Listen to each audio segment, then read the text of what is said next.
course, nobody supposed to talk about that. Many of them still in this movement. You understand what I'm saying? To kill the civic side of this movement, so people can think it's just another black religious Islamic sect. You get? That was their mission, to establish that fake reality, not reality, but that fake appearance of reality, that semblance, that color to the people, which is the color that most people have of the Moorish movement now, and anyone says that's not true is a liar, because that's the concept that people have of this movement. Until we came out and started reaching out to them while everybody else was being silent, condemning us for doing it too. And we put literature out there to change their concepts so they could have something to reference to. You understand? Just like the prophet said do. Exactly what the prophet said do. People mad at us, still mad at us for it. I don't care. Because I'm not in it for them. I got babies. And they got babies. And they got babies and the babies that's still in the womb. And I ain't having it.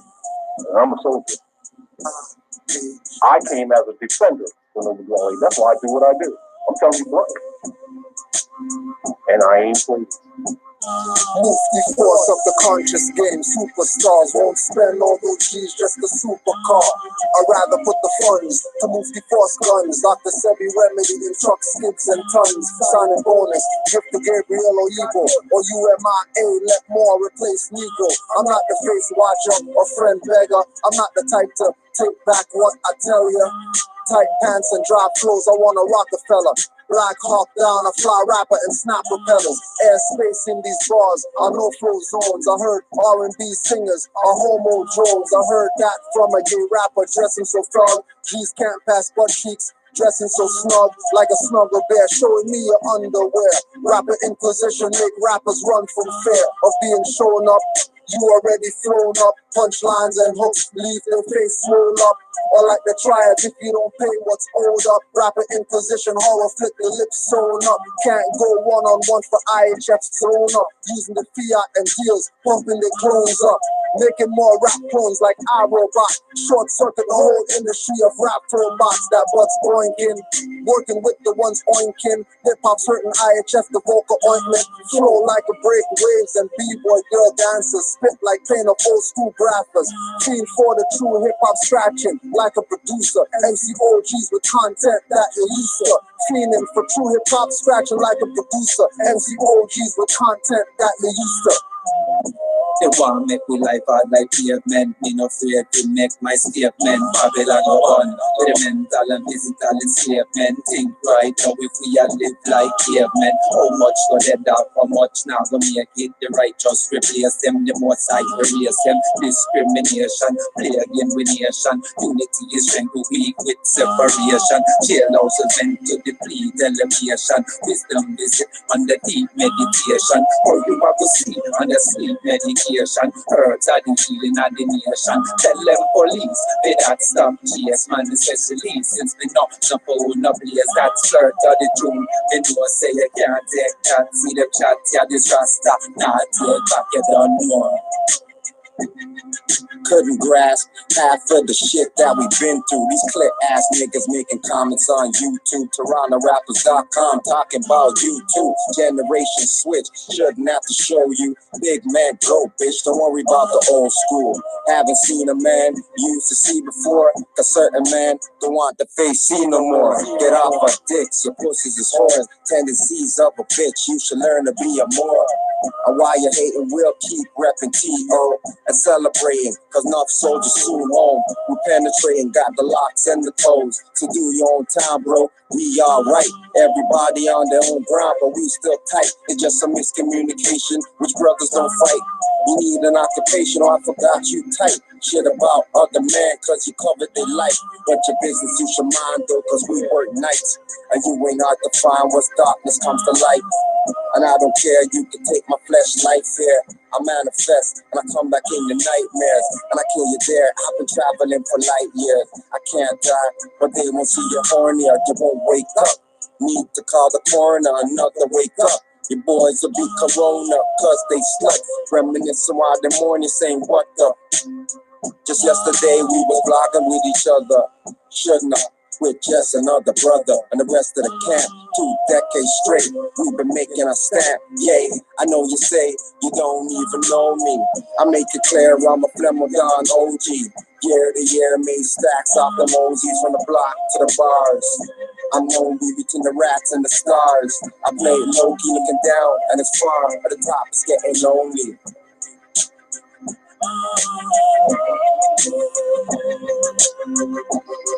Yeah. Of course, the agents that exist, whether or not it's informed by my lips, labeled angelic or devilish, basing the view the beholder gets to the older we get. Our perspectives and action change regardless, lines drawn between those that intend to hinder gains. Similar, not the same. So which other seat, the left to complain. The reference frame change while still thinking life is a game. While we train, this battlefield, and when common kicks is real, my mental plus my tempo must be ready to switch from hurt to heal. It's true to reveal similarities since they be following orders accordingly from trust to destiny. So mercy's unnecessary, murder honorably with enemy. And as long as common mode exists, an opposition has to be. Contestment up, contestment up. Yeah, contest. I'll flatten your career, make a whack rapper. Too many whack rappers out there. This one's for y'all, Simon. I'll flatten your career, make a whack rapper disappear. Grab you by your shirt back and kick your ass out of here. Bystanders run for cover cause I'm back to reap havoc. Remember me? To kill them all and make them die tragic. Turn the opposition, cock it back and let him have it. Let him vanish like I'm a magician and raps with magic. And like proof, you're gone. With the proof I'm on. To all your non-substance rappers, if you want, respond. Give y'all a second, but I recognize you're repping some metrosexual shit, that's not the way that I'm stepping. I studied last year's testing, skimmed the cheat sheets. So test me out, kill commercial rap like dead meat. If you don't know, I'm Simon Phoenix and I dead beats. Hung commercial rap on front page, I can't be discreet. Lyrically dumb heat, leaving bodies in tall heaps. No mortal can walk like I do, now bow and kiss my feet. Call me sire, throw out your skinny jeans and retire. Back you up against the wall with hail or gunfire. Sharp talent shred your skins and shatter your bones. Stay out of the kitchen, better yet drop the microphone. Steadily prepping better recipes. I rap till the end, but rap won't be the death of me. At a shower party when I catch ya, I wet you, then blow you up the crime scene. All that's left is your stretcher. So test me not, make your fans convert. Have them wearing fatigues and burning tight pink ass shirts. Have them dashing out the flashy clothes like I'm not Sean. Nailing you pipe bombs, labeled the wannabe rap icon. Check me later, I'm gone. Thought I died, but I respond. My words are bondable, but when I speak, don't respond. I drown shallow-minded MCs in a shallow pond. Mobilize a million men to march like I'm Farrakhan. But I'm more like Malcolm and my brother's son Falcon. Chasing crazy ball heads out of our town after I scalp them. Get up more than you can chew, but rappers come test me now. So test me now. So test me now.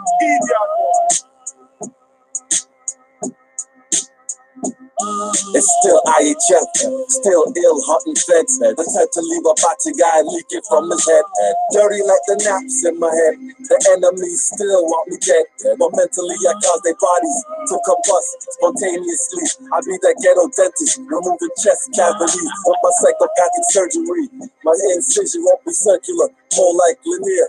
My network stop rising, can you still hear me clear? There no more text. Messages only meant to mind blast to my comrades. Traders never overstand the task. Rather floss in some tight pants, some money in their hand. Big chains and rims spinning. My stone hands will leave your face smashed and ears ringing. Armageddon soon beginning, so there's no time for sinning. When I finally kill the devil, I'ma hear these angels singing. That's a beautiful song.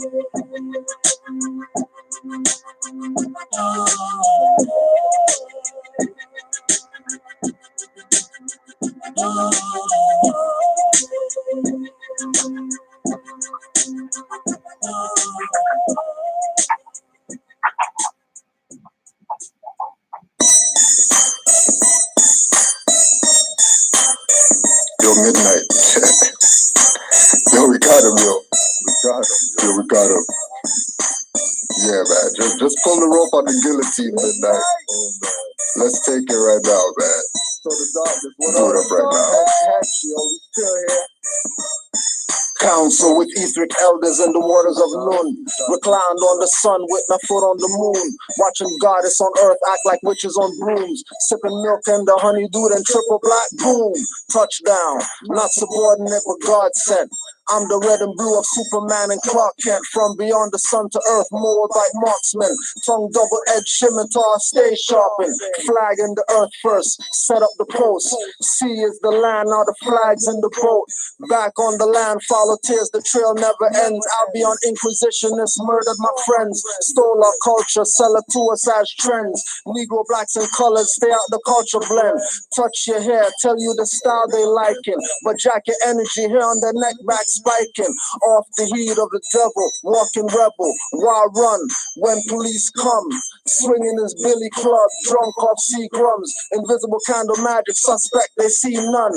Pull torts, have them arrested for treason and under. I want bar numbers, put a lien on a straw man that's breaching his oath. Call Orishas, tell all the coon, go for his throat. Pickaxe, a cow tongue on parchment paper. Sprinkle clothes, put a hex on the MC, drop your flows. Take the water from your throat like doctors draining knees. Cause they use ankle weights, bone soft like cheese. Fought stink niggas eating things that's deceased. More rotten than the plan, the clan's plotting on me. Why? Knowledge as a money has me a millionaire. Giving knowledge away like I don't care. Christians tell me find Jesus before judgment comes. He's on the corner selling crack and killing his sons. Zombie brainwashed blacks are still blaming the guns. Point out Catholic priests, man, I'm blaming the nuns who killed Tate and Toba Chung. I'm blaming the streets who killed Prophet Drew Ali. I'm blaming a breach, save for General Khalid and El Haj Malik.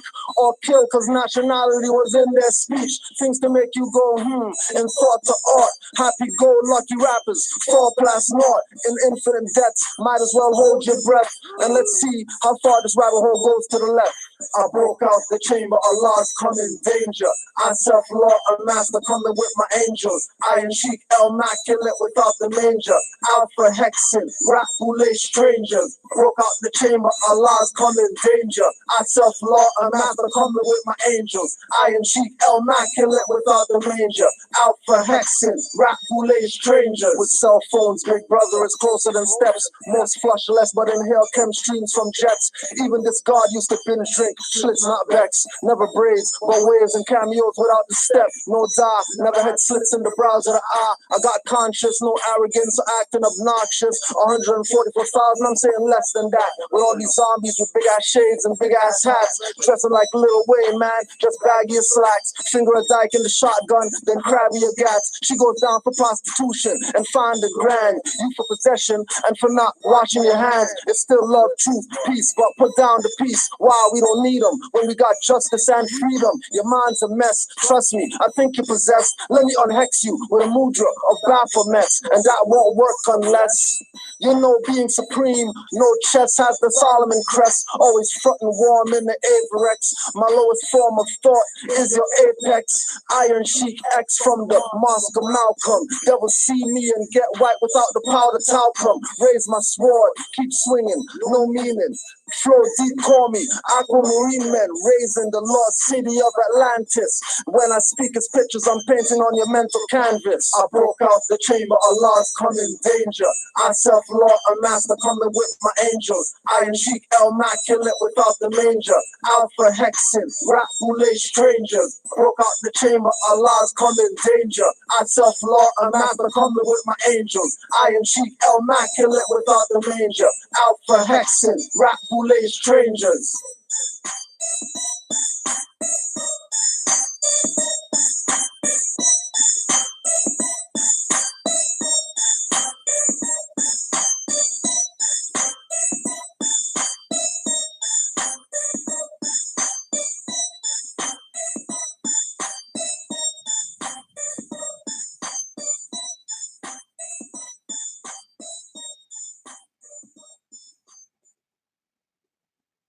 Yeah.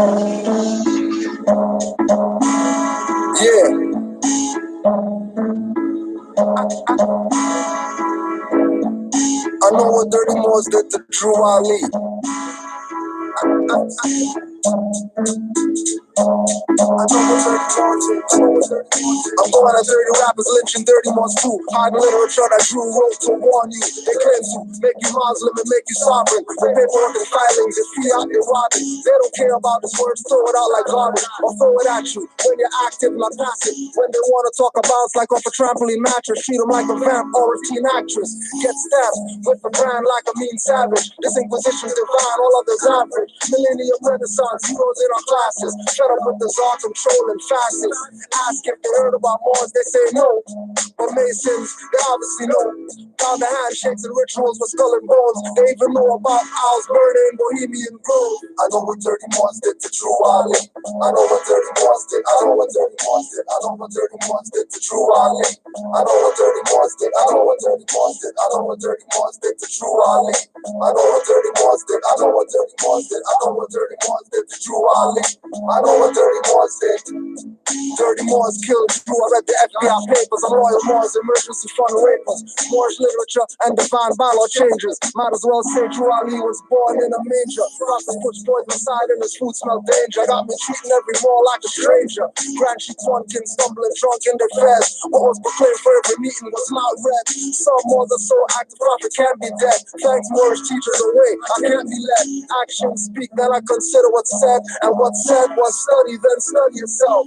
Honest to the prophet over Drew Ali. I know what dirty Moors did to Drew Ali. Everybody wants to be just like Drew Ali, but nobody wants to care about Drew Ali. I know what dirty Moors did to Drew Ali.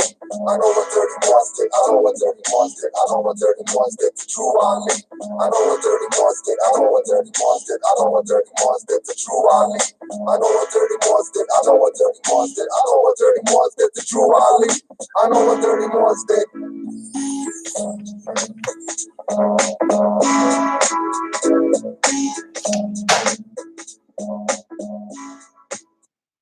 Islam Moors, happy holy day to all the Moors worldwide. Peace and love to all. We're here once again for Canaanland Moors. Canaanland Moors meeting. Islam to all the Moors in the chat. Islam to all the Moors anywhere that you're at. I will that you had a good holy day and that it stays holy. Islam Moor. Here, Islam Moors. Yeah, yo. What's good with you? Islam the Moors in the chat. Happy holy day. Islam. So we're just gonna continue on. We're just gonna continue on.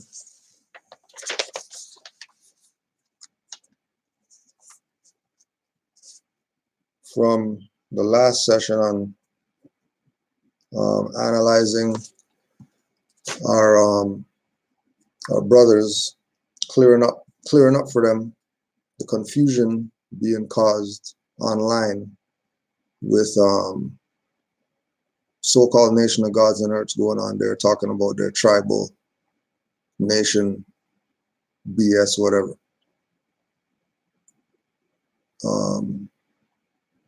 There's a lot more. You had anything before we start up?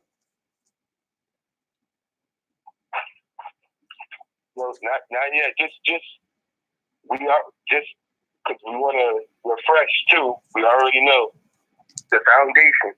Nationality is the order of the day. Islam. Right? Because that's the whole thing. You know, nationality is the order of the day. You don't have no nationality if you're not honoring your forefathers and foremothers. Whatever you're trying to set up and do, it's not going to work. It's not going to work. I just want to get the foundation up. Noble Drew Ali brought it back 1913.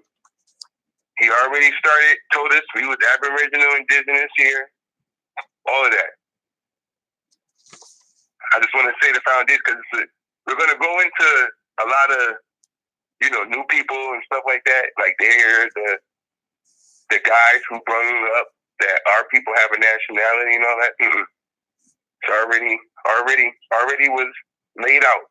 1913, he came back to remind us. Yep. So here we go, Moors. we'll carry on from where we left off. 6 minutes in. You ask someone from China what their nationality is, they'll say China. Someone from Spain, they'll say their nationality is Spanish, right? Even those who are on the so-called African continent, if you ask them their nationality, they're not going to say African. Even if they consider themselves African, there are 54 nation states on that continent. Ghanaian, Right, Tanzanian, exactly. Kenya, Nigeria, or they may give you their indigenous tribal name, Igbo or Jollof, so on and so forth. So again, that's what we've done. We've claimed our nationality to live out our culture, which is a lost 5% nation of God and earth. Now, one thing before we move on, a lot of people ask, and claiming your nationality and forming your own autonomous government, do you have to give up your United States citizenship? That's a big question that's asked. And first of all, technically, we are U.S. nationals. That's number one. And the answer is no. You do not have to give up your United States nationalism. You don't have to give up your Social Security. Islam. We are U.S. nationals, is their claim. All right? Yeah. Go ahead, More. No. Go please, Green Sheet, because the U.S. that just says it all by itself. You're a national of Walmart. How'd you do that? How? How'd you do that? That's like saying, so what you got? Platinum membership now? You platinum member? You the highest member of the corporate membership game, Walmart. Like the yellow vest and blue vest, you made it to the yellow vest now. You don't have to do blue vest in Walmart no more. That's like this. What do you mean? That's all corporate. That has nothing to do. And that's the thing. They try to tie in consanguinity with corporate. That's not what we talking about. You can't tie in a corporate entity, de facto, whatever, that was here for colonizers, set up for colonists. You can't say that now you're a bloodline of that. How'd you do that? United States isn't a country. U.S. isn't a country. However they're trying to say it, because they abbreviated U.S. to national. Where's U.S.? How are you a national of U.S.? Where's that at? This Morocco. All right, and again, stressing that point that if people are claiming that they are U.S., how come you don't call yourself United Statesian?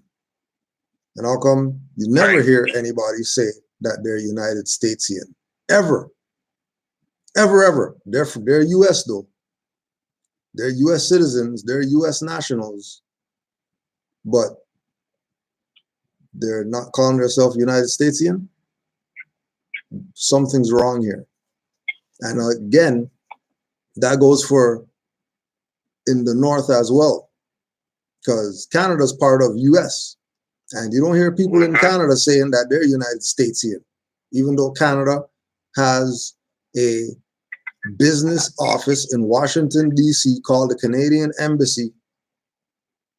Even though Canada agreed to all the states in the Union, remember the Union states are colonies, just like Canada's a colony, which means that they're not from this side, they're foreigners. How are we claiming the foreign stuff as ours?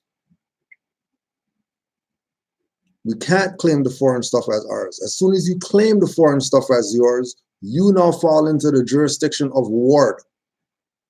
Right. And remember, this is our own talking like this. And talking confident too. They're U.S. nationals. Ain't no such thing as U.S. nationals or Canada nationals or Canadian nationals. That stuff doesn't exist. It doesn't exist. The only way that it exists is in the illusionary jurisdiction of colonial powers, where they assume everything. They assume it all. And once you agree to the assumption, now you're in with them, and you abandon your own stuff. which is again why we tell Moors that you better go study, stop going on these damn YouTube stuff and listening to not validated people. Because Drew Ali told us your own is going to put you back in slavery. And we obviously we don't want to hear what he's saying because, you know, their nationality is U.S. national instead of Moorish American. Their nationality is Canadian instead of Moroccan. Their nationality is abandon their foremothers and forefathers. Let the colonists see us in a good light because, you know, they're the colonists and they're in control of what? They're occupying. That's how they have control. And the fact that they're occupying means that somebody gave up something. Somebody abandoned. And once you abandon, you're done for. As soon as you abandon, you're done for. There's no such thing as US, Canada nationals. No such thing. Yeah. Islam, make sure I add on real quick. Islam more. Because in this, it's the same video when we went over it the other day. He was still saying that us as a people, we're the first people on Earth. We're the, you know, they got the science and all of that. Yeah. They did the studying. Nobody's older than us. And I'm like, okay, but we're U.S. nationals. That's something that came yesterday. Mm-hmm. How can something that came yesterday be for people who are the first people on Earth and all of that for something that started yesterday? How did that happen? How can you be part of that? Even if you go off of just saying what he said, you could, like, that's colored. How did you do that? How did you become the first people on the earth and now you're U.S. nationals? How did you do that? And keep in mind, that's fraud. And keep in mind that the color is not something that they just started right now. That's why there's color. They've been trained to be colorable from the people before them. Mm-hmm. Right? So we're gonna go to this book right here. Is Elijah Muhammad the offspring of Noble Drew Ali and Marcus Garvey? By Minister Nazir Makar Hakim. Their nationality is U.S. That's what they say. I'm going crazy right now. Right, page 61. Many called Elijah Muhammad's teachings fantastic and far-fetched when he taught of the white race's father Yaqub. They called it foolishness when he taught of the white race's origin. Marcus Garvey and Noble Drew Ali didn't teach that. In fact, Moses didn't teach it, Jesus didn't teach it, Prophet Muhammad didn't teach it, and there is not a scholar on the planet, black or white, who has come forward to make Elijah Muhammad messenger of Allah out of a liar. When Elijah Muhammad asked the world, who is the original man? Marcus Garvey didn't ask that question. Noble Drew Ali didn't ask that question. Jesus didn't ask that question. Moses didn't ask that question. Where in the writings of Garvey and Ali can you find how other planets were made? Where in the writings of Garvey and Ali can you find the science of microbes? Where in the writings of Garvey and Ali can you find the weight of the earth? Where in their writings can you find the way the moon is of the same material of the earth and the moon's effect on the lifeblood of our nation? Where in the writing can you find the term Asiatic?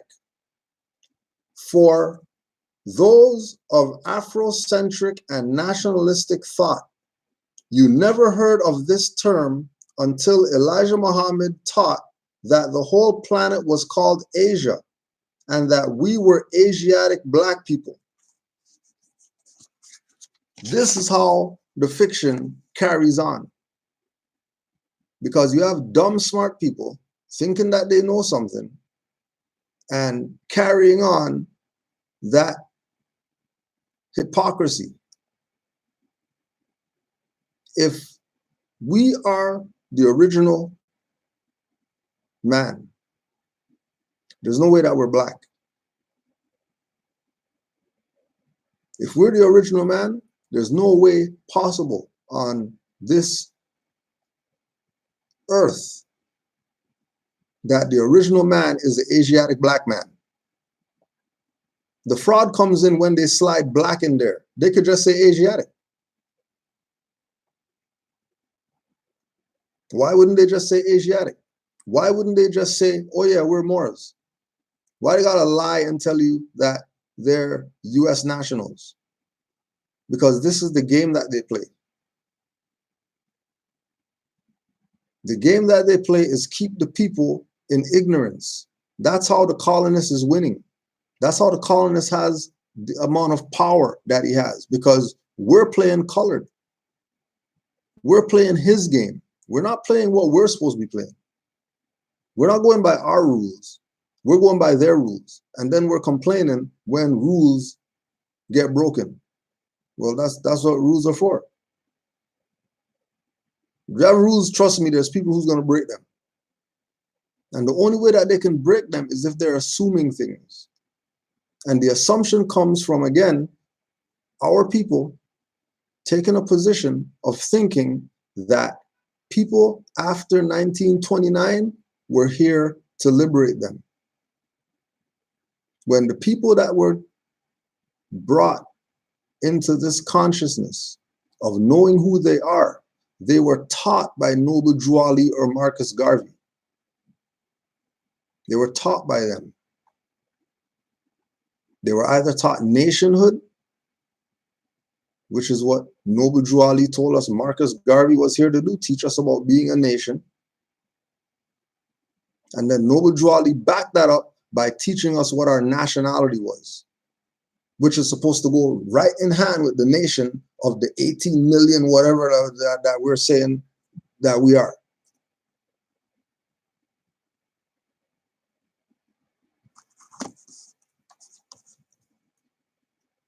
Right?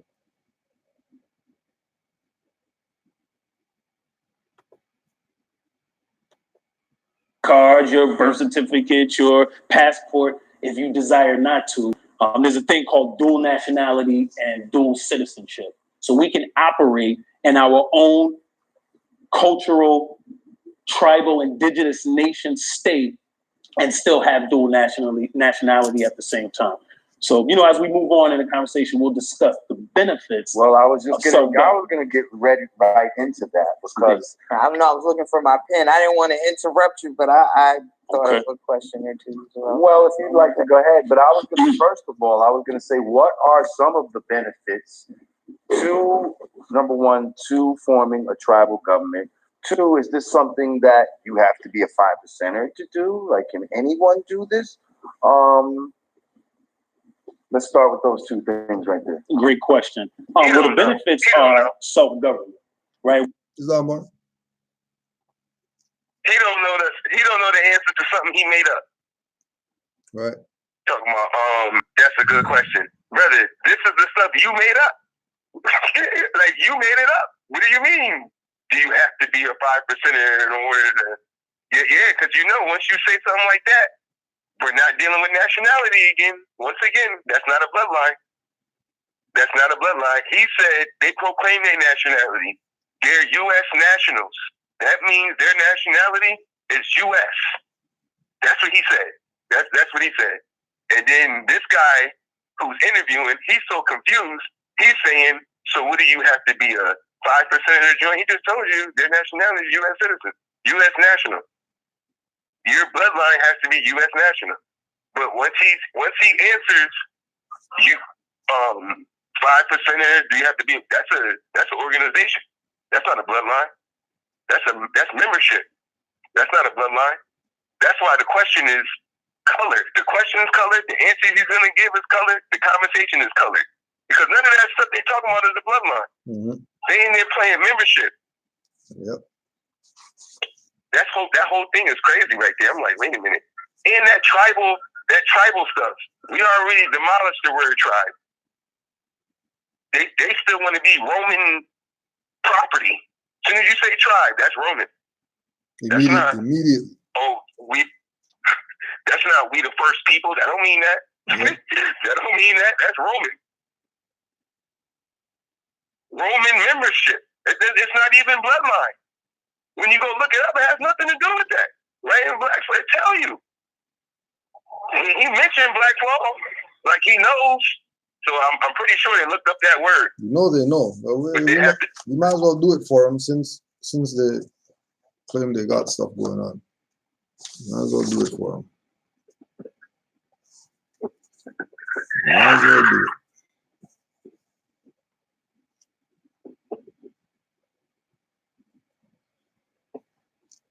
I was grabbing. I'm walking home. It's all good, Morris. It's all good. All right. So when we go to Black's Law Dictionary, page 1677, we have tribal lands. They don't even got tribe in here. Think about this. Why do they have tribal lands in here, but they don't have tribe in here? Because the tribal lands is what created the tribes. What are tribal lands? Lands of Indian reservation, Right. which are not occupied, by individual Indians and are unallotted or common lands of the nation. Land allotted in severalty to a restricted Indian is no longer part of the reservation, nor is it tribal land, but the virtual fee is in the allottee, with certain restrictions on the right of alienation.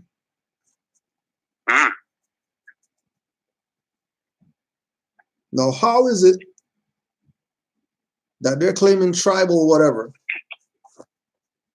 They're claiming tribal whatever when we know these people don't live on a reservation. But then when we really think about it, every hood, every hood, ghetto, whatever is a reservation. Yep.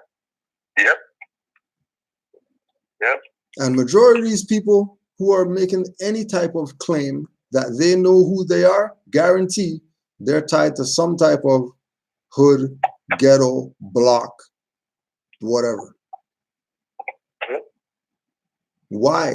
Because they took the position of wanting to be Asiatic black people. They took the position of don't want to govern themselves, have others govern them. Because as soon as our people start wanting to stand up for themselves, it immediately falls to the wayside because you can't stand for yourself unless you're claiming you're a Moor. That's just what it is. It's nothing personal against anybody wanting to be whatever they want. But the last name that we fell as people are Moors. So in order for you to get up, it's going to have to be as a Moor. You're getting nowhere making up your own stuff and claiming that because the UN said everybody has a right to a nationality, you're going to say you're US nationals, that's your nationality.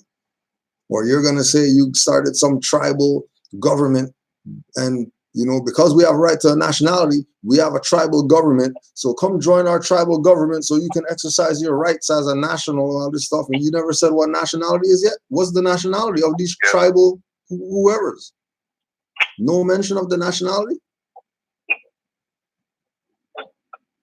And again, like Brother Yusuf saying, the only reason there's no mention of the nationality because these people are colored. Their language is colored. Their thoughts are colored. Everything that they do is colored. Why is it colored? Because they were taught by people who sold out the Moorish paradigm to put you in color.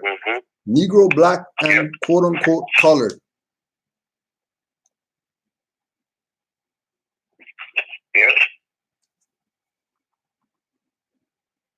And that King Alfred, it's a lot.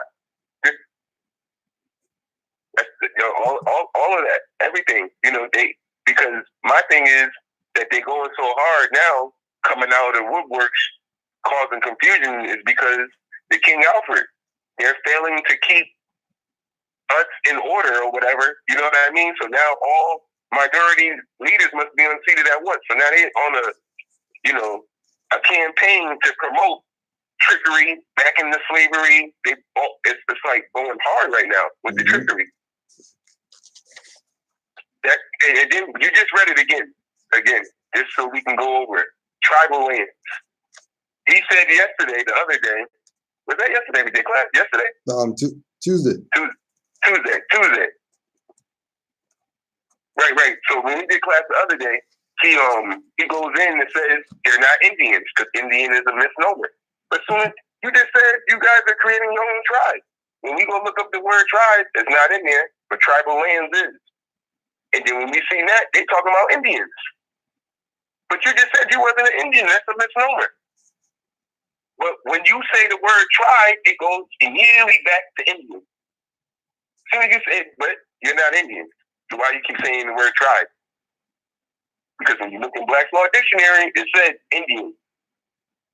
And we know because Indians, Los Indios, Indians bring you right back to United States property, all of that.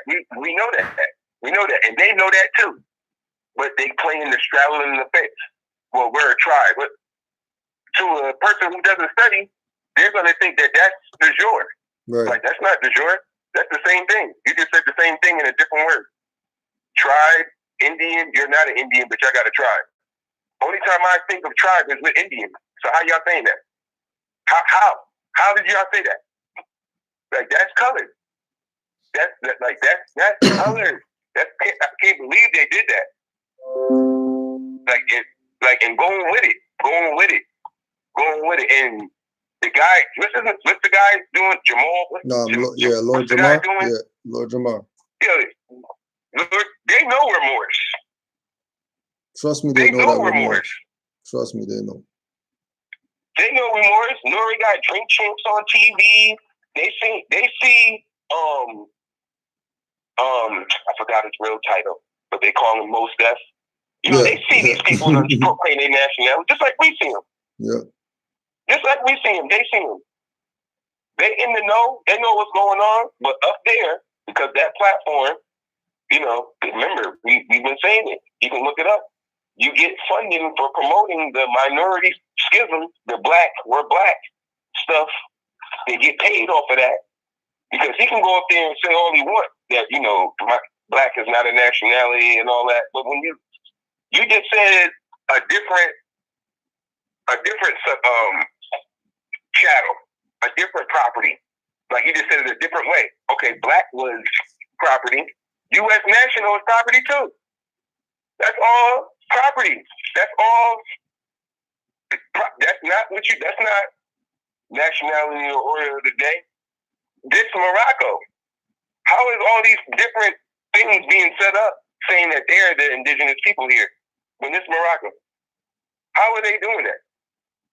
This Morocco. How are you Aboriginal indigenous? This Morocco. Mm-hmm. This Morocco. Like I'm going. Where's U.S.? You a U.S. national? They better find U.S. and go there. Because this Morocco. It's a hard thing to do. It's a hard thing to do. Because you can't be. How are you Aboriginal indigenous to where? U.S. That came up in what 1776? Is that when that? Are we going to claim that, or we're saying 1789 when Morocco said that they was something? And it's crazy that they're going to go with the people who said that they're something by Morocco, not Morocco.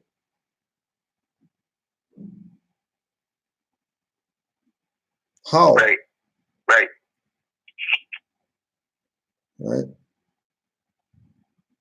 And again, this is the whole point of Noble Drew Ali presenting the information that he did. Because what did he do? He did the same thing that he told Moors to go do. He went and studied. All around the world. And when he went and studied, the only thing he could come back and say, hey, you're not Negro, black, colored, you're Moors. I traveled in the South. I'm in the North. I went across the Atlantic Ocean as quote unquote a gypsy, because everybody knows Everybody knows Noble Drew Ali, he was in the circus. And then that's how he went around the world. Oh, so nobody's denying that he didn't go around the world. Everybody knows he went around the world. And then he came back and he's telling you that you're not Negro, black, colored. And you think that he was doing some gypsy whatever when he left here? The hell out of here. He told Moors go study. Moors went and studied, and everything that Noble Drew Ali told the Moors is verified. Everything's verified. Everything that he came back with and told us and taught us to go check and research.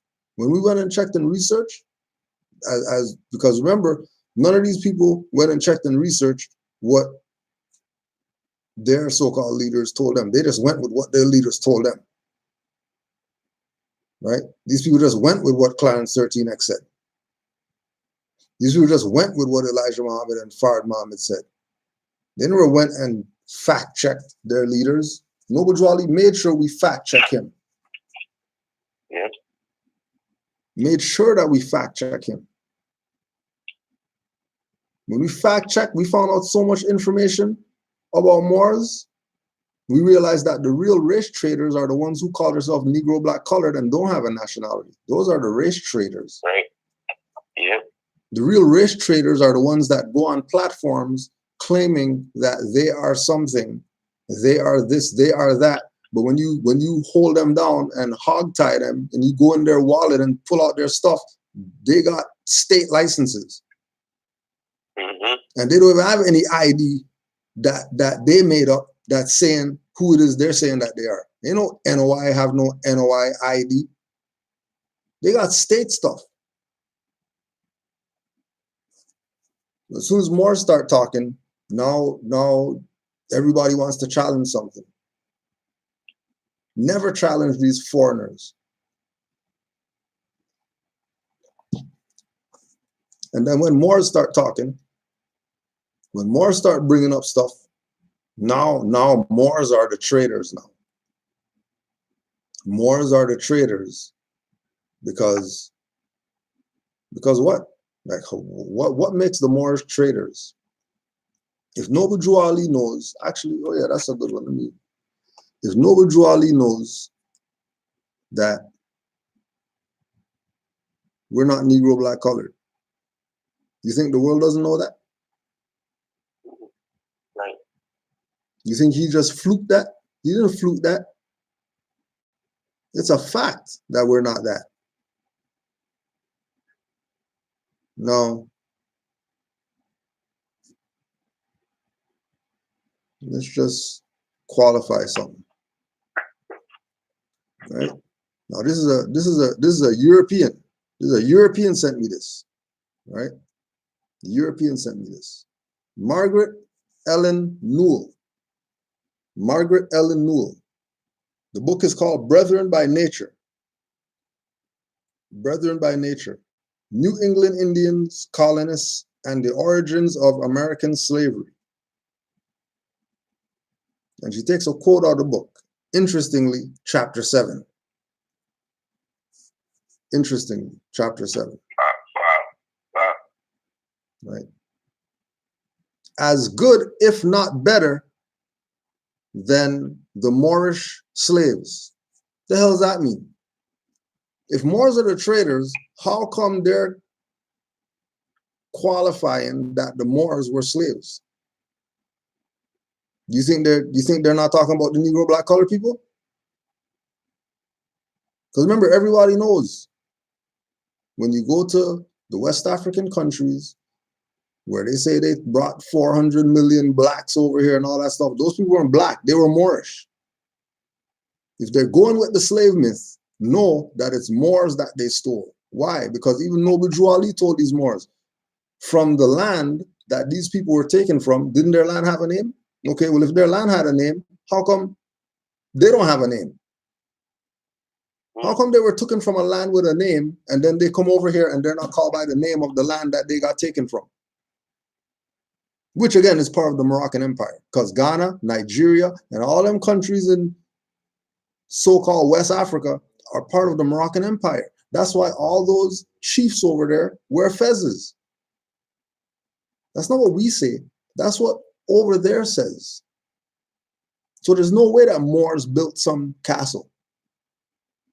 Everybody knows, oh yeah, Portuguese built that. Okay, so why would the Portuguese be able to build a castle if Moors didn't sell out? Because we know those people over there ain't no Africans. Moors sold out.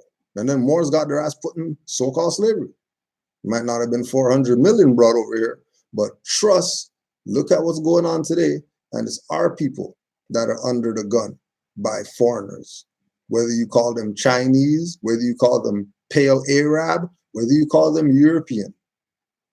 I don't see them trying the BS that they're trying on anybody else other than us. Why and how are they able to do that? Because we abandoned our ancient foremothers and forefathers, the Moors, and claim to be every single thing else. And now we're bitching. Now we want to march and picket. Now we want to blame somebody. Instead of looking in a mirror and blaming yourself for the BS that you're going through.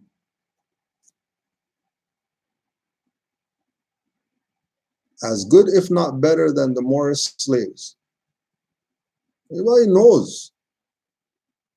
We're the ones who don't know. We're the ones who are playing the game.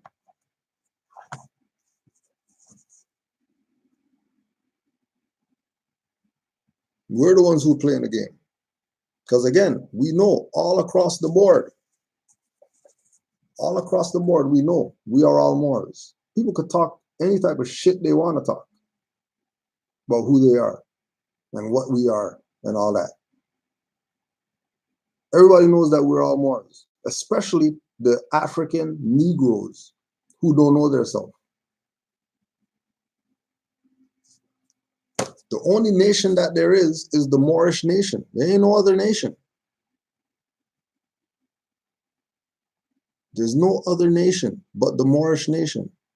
The world is aware of this.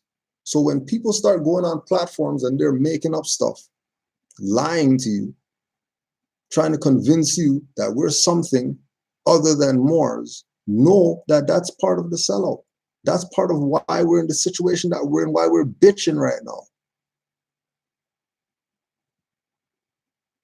Because we are Moors. You don't want to be that? Okay, then keep getting your ass beat by whoever. Don't complain. Just take your ass beating. Don't complain. Stop complaining. Because again, we can pull any one of these so-called group whoever's, hogtie them and go in their pockets. Guarantee they're going to have state identification that came from the European. Moors are the only ones that you're going to see have their own stuff. Even if you go in the Indian's pocket, he's going to have some stuff that he got from the European saying that he's Indian. But then they're going to be saying, no, we're not Indians. So why you got the stuff from the colonizer?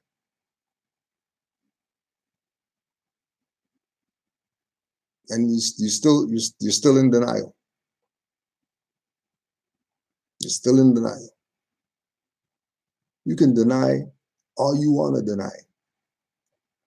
But just like Matrix told us, anybody named Smith, probably an agent.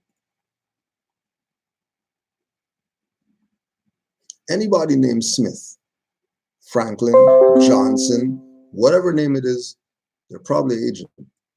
They might not even know that they're an agent. Because, you know, Callaway is probably an agent. Calling yourself Indian? Oh, more than likely that's an agent.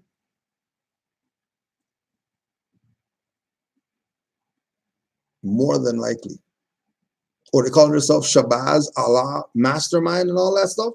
More than likely, they're an agent. Some type of sellout, Negro. Because we are all Moors.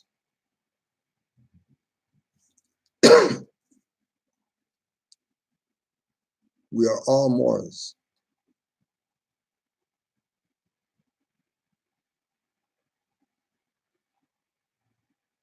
Yeah.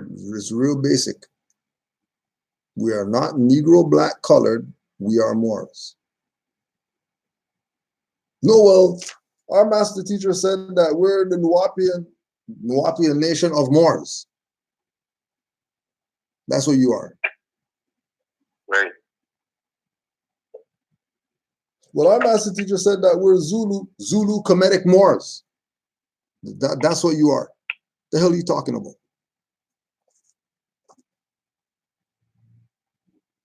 Still in denial? You're still in denial.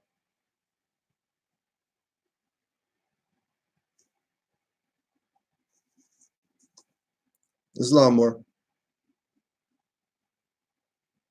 Islam, man, she. I just want to add on too, real quick, since they love playing they're indigenous here. This is coming out of the Congressional Edition, volume 5175. You can Google it. It's called the Congressional Edition, volume 5175. On page 460, it says, citizenship in Morocco may be said to be governed by the laws pertaining to the same in other countries, with the exception that all persons residing in Morocco who cannot prove foreign citizenship or protection are considered ipso jure as Moorish subjects. So if you can't prove that you something else, you by law you're just a Moorish subject. You're more. Like, so any of that, oh, we're 5% this or whatever. Nope, that's not a nation. That's not a nationality. Ipso jure Moorish subjects. They're Moors no matter what. No matter what, you're just Moors. They can. Just tell them you can scream into the heavens all that BS crap. But I'm telling you now, y'all Moors. It's the law. It's the law. I'm like, but this is Morocco. How are you indigenous to where? And then he said it, U.S. How'd you do that? U.S. is Town Fair Tires. That's not real. U.S. is Jiffy Lube. Like, that's not. You can't be. That can't be your forefathers and foremothers. This consanguinity. That's not their blood. They weren't Jiffy Lube. Like, you guys, that's what we're saying. It's like U.S. national. I can't believe he said that's like ringing in my head. I'm like, yo, he really said that. He really said that. He really said that. We proclaimed our nationality. We're U.S. national. Wow. Right? No different than dumbass is gonna be in the chat talking about people are Canadian or whatever. There's no such thing as Canadian. Anybody who's here knows that Canada is a colony. You're not gonna say colonians. How come you don't call people colonians? If Canada's a colony, then that means it's not Canada. Because this land's been here before they start calling this stuff Canada. So obviously the people who were here aren't Canadian. Obviously, Canada is a modern term. Because everybody knows that Canada comes from Kanata if they study. And you don't call anybody here Kanatians. So FOH.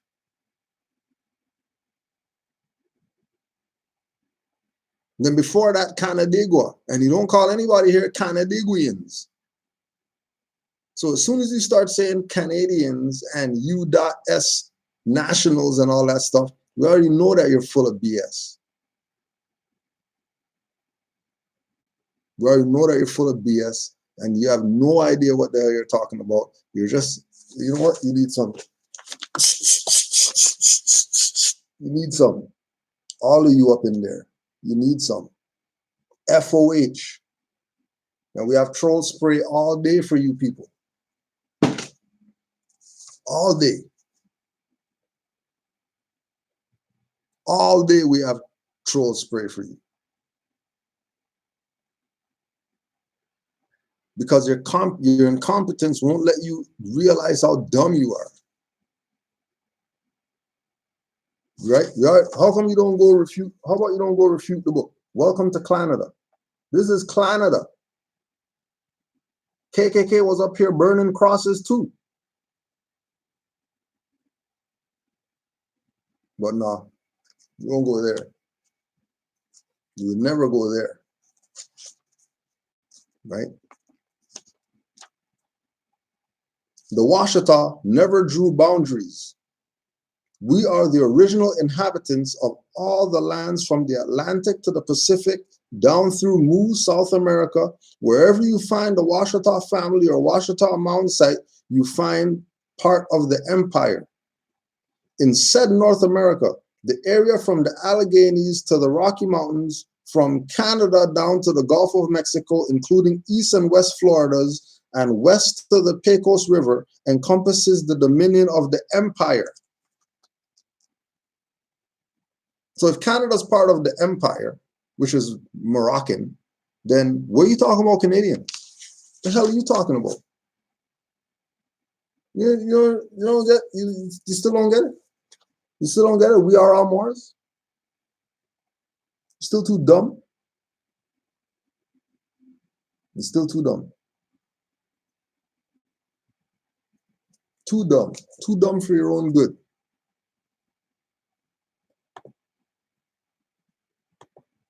We all have an issue at times with certain rulings and court systems that we didn't agree with. We get out into the streets and march. Or we have issue with, police brutality, police terrorism. We have an issue with the educational system. When you practice self-government, you're not putting the responsibility in somebody else's hand. You're doing it yourself. What a lot of people are not aware of is that these 550 federally recognized, because there are tribal governments that are not federally recognized. You don't have to be federally recognized. They have their own court systems. They have their own police force. They have their own school systems and hospitals. So as opposed to allowing someone to build something for us that may not be in our best interest, we have the authority and the ability to do it ourselves. So that's the benefit of self-government. It also allows us, if I'm not mistaken, to credential our own people. Absolutely. In different fields. So when we have our Dr. Sadie's, who they try to say is not a real doctor, right, we can credential him as a real doctor under our jurisdiction. However we see fit as, giving out those credentials. Absolutely. Again, he didn't need to get credentialed by anybody. Because like I say, the proof is in the pudding. He proved that he can cure stuff, which is what gave him his credentials. He didn't need some Asiatic to say, oh yeah, we vouch for that guy to be a doctor, so that means he's a doctor. No, show me your stuff. Just like Noble Drew Ali showed you the prophethood. That's why he's recognized as a prophet. He didn't need nobody to vouch for him. Sebi ain't need nobody to vouch for him. He's a holistic doctor. Layla Africa didn't need nobody to vouch for him. No Asiatic to say, oh yeah, we recognize him as our doctor or whatever. No. You study, you take the knowledge, you apply the knowledge, it works, you're qualified. Like we say, ample amounts of Moors. We don't need to go get a bar card to show that we know law. Exercise your right and prove you know law. You think Moors are, if it's really about credentials, if it's really about credentials to be whoever it is or whatever it is that we are, right? If it's really about credentials, right, then we should have all our own stuff already. How come we don't have our own stuff? We could never have our own stuff, because as soon as we credentialize ourselves, they're attaching black to it. And now you just lost everything. You just lost your damn credentials because you're a ward when you claim that your Wall Street is black. They already had all these doctors, lawyers. How those doctors, lawyers became who they were in Black Wall Street? How? They somebody credentialized them? No, they showed and proved. And what happened? Here come the Negroes, put black on it, and now your stuff is a mockery. The laughing stock of the town, to the point where some Europeans are gonna come through there, raping and pillaging and blowing up stuff, just because you wanted to credentialize yourself. Well, those people were Negroes. All those people came out of the Trail of Tears. They were Moors. They were free people. All of them were free people. Why do you think they were able to do what they did there? Only free people could do that. But no, you're not going to go there. Those are black guys. Those were black Indians. Those were whatever you call them. All right, then take what you get.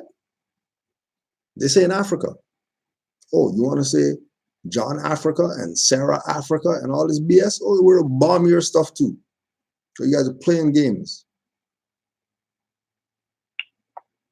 You know, you're move. You move. If you're Aboriginal and Indigenous, move where? Where you moving to? Why don't you just be yourself? Nah, don't want to be yourself. Don't want to be themselves. Nope. And then can't play. U.S. nationals. Can't play the game. Can't play the game with their rules and expect to get anywhere. That's how we keep getting played. And again, it's always our own. Like I said, brother came on and said that you're U.S. nationals, and then you ride with it. 9,600 people riding with it. Oh wow, we actually are. No, you're not. You're Moors. Yep. All these people have been playing games with our people. Stay playing games with our people. All they had to do was look it up. It's fine. Because I just typed it in. It's on the IRS's website under their definition. U.S. U.S. national. An individual who owes his sole allegiance to the United States, including all U.S. citizens and including some individuals who are not U.S. citizens. Period. And then it continues on, says for tax purposes, the term U.S. national refers to individuals who were born in American Samoa or were born in the Commonwealth of Northern Mariana Islands, who have chosen to be U.S. nationals instead of U.S. citizens. But you still give your soul, it's an individual who owes his sole allegiance to the United States. So, how are you Aboriginal Indigenous? Yep. All those talkinists or whatever. You gave your sole allegiance to the United States. That's your government. You're Trump supporter guy. What do you mean you're about to have your own stuff? By definition, you're not. You said you're U.S. national. When you gave your sole allegiance to the United States, you're not setting up nothing of your own. He's putting people right back into slavery. I don't know if he knows it or not. You know, but it seems like they do. They got Black's Law Dictionary. They seem like they study. That's what they claim. They claim they got Black's Law and all that stuff. If they got Black's Law, then what's the issue? Matter of fact, you know what? Let's do it this way. Well, hold on a second more. Let's just do it this way. Let's do it this way. Hold on a second. Let's just do this. Because people think that this is a joke and unreal. Since they think that this is a joke and unreal, let's just get this. Let's just set this thing up right here. Let's just set this up. Let's just make this, let's make use of this 20 minutes right here. Let's make use of this.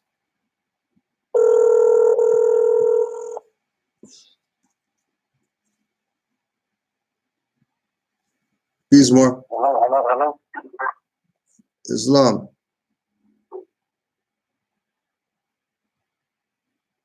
Peace more, you there? Hello? Yeah, I'm here. Can you hear me? Yeah, I'm hearing you. I'm hearing you loud and clear, more loud and clear. I know you said you only got 20 minutes. Yeah, I know you said you only got 20 minutes. So let's I just figured let's get you in right now and get some information on the record. Just put your title out there and let's have a little discussion on this magnificent Moorish paradigm. Please, more.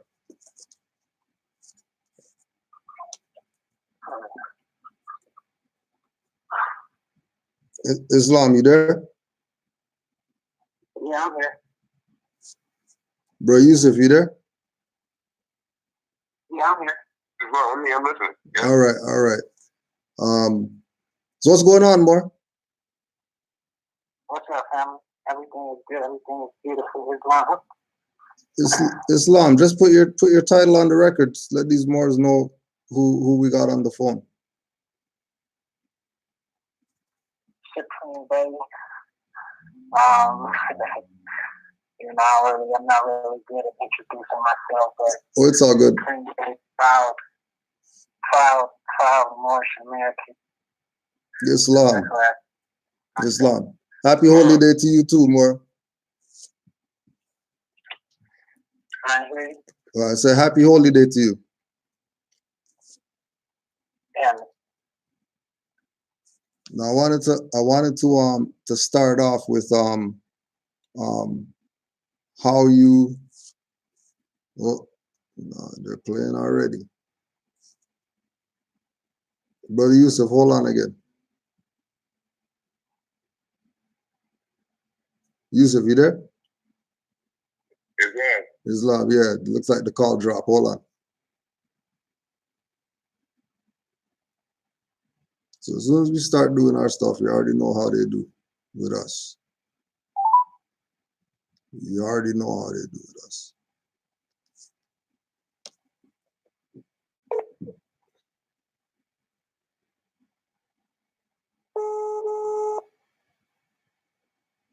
Your call has been forwarded to an automated voice messaging system. Of course. Peace more. Yeah, exactly. It's definitely retrograde trying some stuff right now.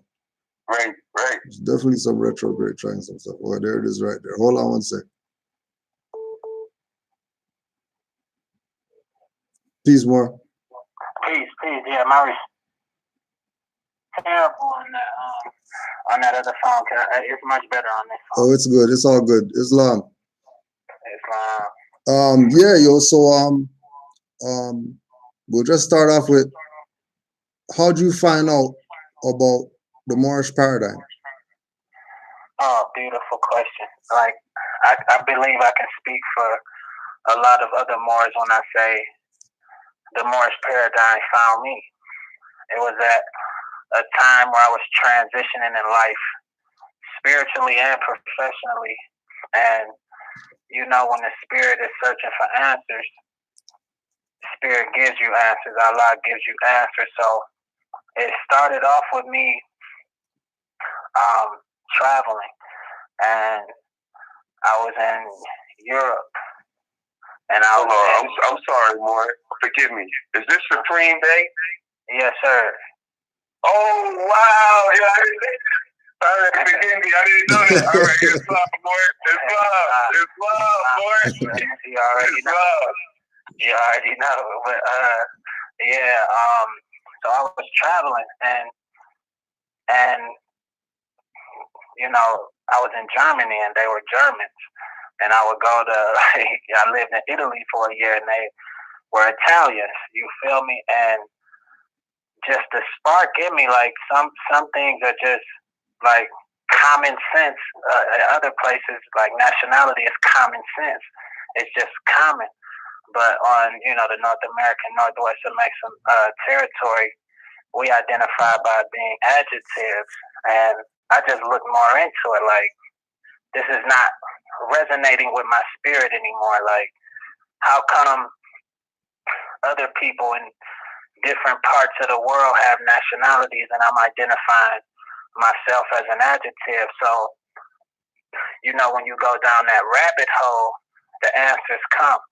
So I just started studying in like 2015, like sun up to sundown, studying law, studying history, and I ran across Moors history, and it was like immediately resonated with my spirit immediately, and I just knew this was it. It was like my ancestors and forefathers, they guided me to this information, and it just started from there. And once you encounter the truth, I believe everyone knows it's the truth, even if they want to deny it, even if, you know, the fog in the mind or the program or the brainwash still has a tight grip on them. I feel everybody knows when they've ran into the truth, and we all know Moorish history is the truth. So it just started from studying, man. I feel like that's what we all need to. That's what we all just need to take time out, even after we, you know, have reclaimed our nationality. We still need to stay in that rabbit hole that we were in to get us to that point. Now, what do you say about people who make claims like Bey and El and whatever are Turkish, or Morocco doesn't recognize those names or whatever? What solidified it for you? Is it really just the studying, or was there more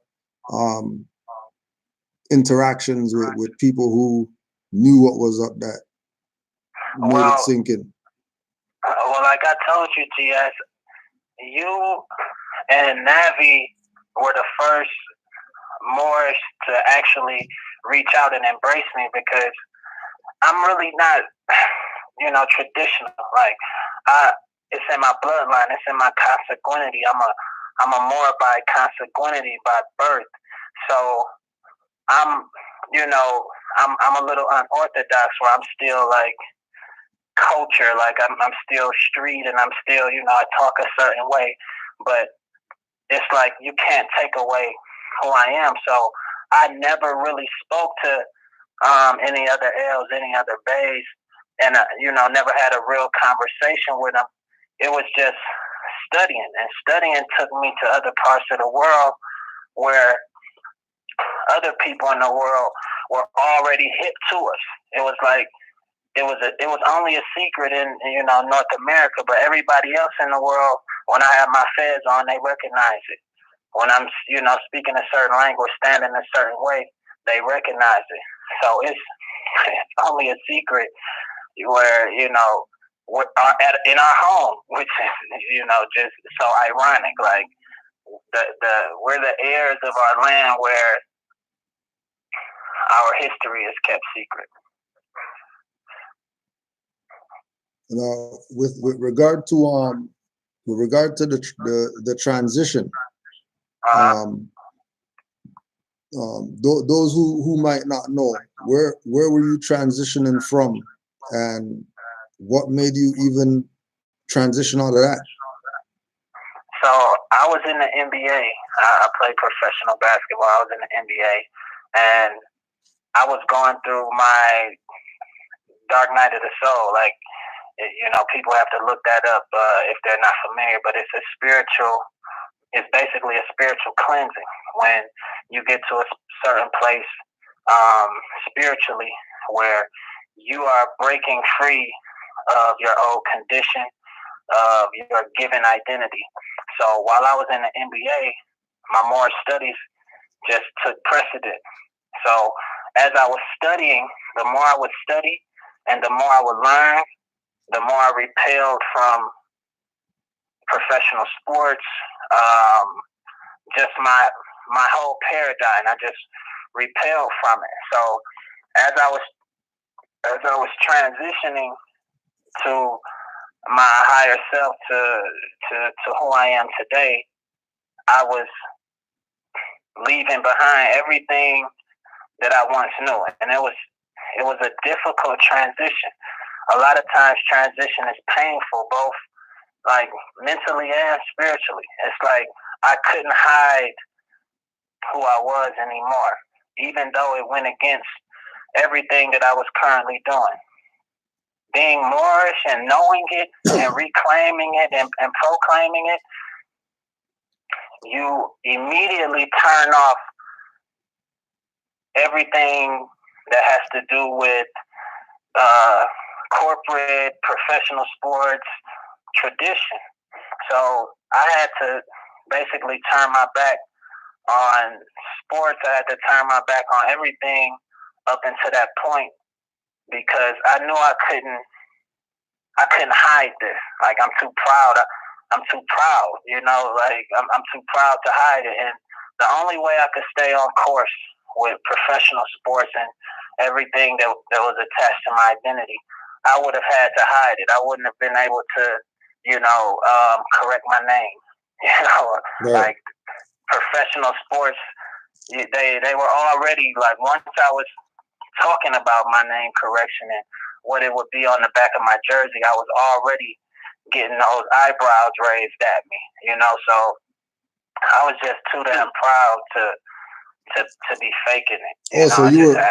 So you were about to take it there. Yeah, I had to go all the way there. The only way I could have kept hooping is if they would have put Bey on the back of my jersey, and they weren't willing to do that. So it's like, I'm out. Now, was there reasoning behind them not wanting to do that? Was it really the property thing, or more? I believe, well, I'm gonna just keep it real, y'all family. When you're not in control of your destiny, when you're not in control of your name, you're not in control of anything. Once you have a name, you're not in control. Mm-hmm. So when you sign a professional contract, you're basically under the jurisdiction of that program or that organization. Whatever you sign that contract with, whoever you sign that contract to, they basically own your rights, whether it's a job, whether it's a professional sports. So they have say-so over certain moves you make because you're under contract. It's just like being under the jurisdiction of the United States corporation. When you try to make some moves, when you want to, drive without, a license, like, it's like everything is permission-based. Like, wait, make sure you have permission. And as a Moor, but also as a man, I just couldn't do that shit no more. Excuse my language. Oh, you're good, Moor. No worries. No, you good. I just couldn't look in the mirror no more with somebody else controlling my destiny. And that's another part of my transition, and another reason why I reclaim my nationality, because ultimately life is about freedom. That's big in our culture, being free. Mm-hmm. So it's a contradiction when someone has control and the rights over your person. Like, I couldn't make it make sense. No matter how big the check was, I'm an abundant being. I'm one with Allah. Like, I can't be bonded. I can't be in bondage in any circumstance, whether it's sports, whether it's just in life, period. So to answer your question, it was just like control. You know what I mean? Like, I can't be controlled. If I can't have Bey on the back of my jersey, and I'm a free person, I have human inalienable rights, then this means I'm in the wrong place. This means I'm giving up my power. So reclaiming my nationality was also symbolic to me, just reclaiming my power in life and as a man. Now we were prior to the call, we were looking at one of these videos where one of the conscious groups were claiming that, you know, they can do the tribal government thing, and they can, you know, say that they have a nationality, but they never mentioned what their nationality was. From your perspective, what would you say to the people out there who are in denial about them being Moors and that their nationality is tied to the Moroccan Empire? Well, a lot of times, and this is a part of standing on our square. This is one of the challenging parts of being Moorish, is trying to convince other Moors that they are Moors too. And I understand it, because that was the whole play. That was the whole diabolical plan, to strip us of identity and leave us in the dark. So what I tell them is, if you're not a Moor, most of the time people deny things, especially nationality and being Moorish, based on absolutely no research. So I understand that too. It's just their identity is being attacked. All they know from generation to generation to generation is, I'm a black person. So my way throughout time is, I've always challenged people with questions, but always in an intellectual, poised way, because I understand how deep the condition is. So I always just challenge them with questions like, okay,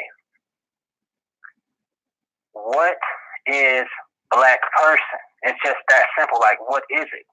And then I ask them to compare it with other people around the world. And hopefully by just, you know, a lot of times the questions open them up.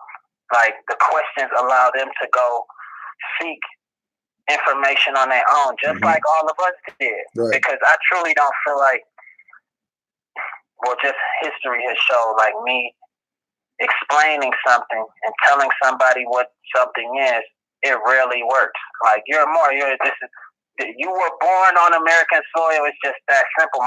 Most people think it's complicated. Like, no, this soil, this land, this is your land. It's just. Oh, there goes that retrograde. There goes that retrograde. There goes that retrograde. Yeah, crazy. Crazy. Yeah, we'll see if he shouts back. He'll probably shout back. Yeah, I could just imagine what his family consequently thought about that big decision he made, man. Right. Like, that's crazy. These people won't give up their sneakers for their nationality. He turned down NBA contract. That's crazy. Right. Right. But so he can be a master, able, and noble, a Moor, a man.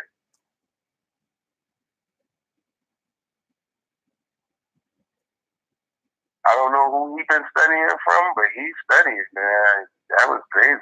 Yeah. I mean, and like the more said in the chat, you could hear that he's in. You know what I mean? Yeah. You could hear that he's in. You're not just talking just to talk. Right. Overseas random feds walking around. Yeah, everybody already knows. Hold on, more. There he is. Hold on. Please, more. That probably was my hand. I apologize. Oh, no worries, more. No worries. Brother Yusuf, did you have any questions that you wanted to ask? Yeah. Islam, brother. Yeah. Real quick, just because the moves you made were those are big moves. You know, like regular people, 9 to 5, they won't, correct their nationality on it because they don't want to lose their little $16, $17 an hour, so-called. Right. But you turning down big, NBA contracts because they wouldn't honor your nationality. Like, my question is, what did your consanguinity think about that? Like, your brother, sister, your mom, whatever, whatnot. Like, how do they look at that? you already know. You already know. You feel me?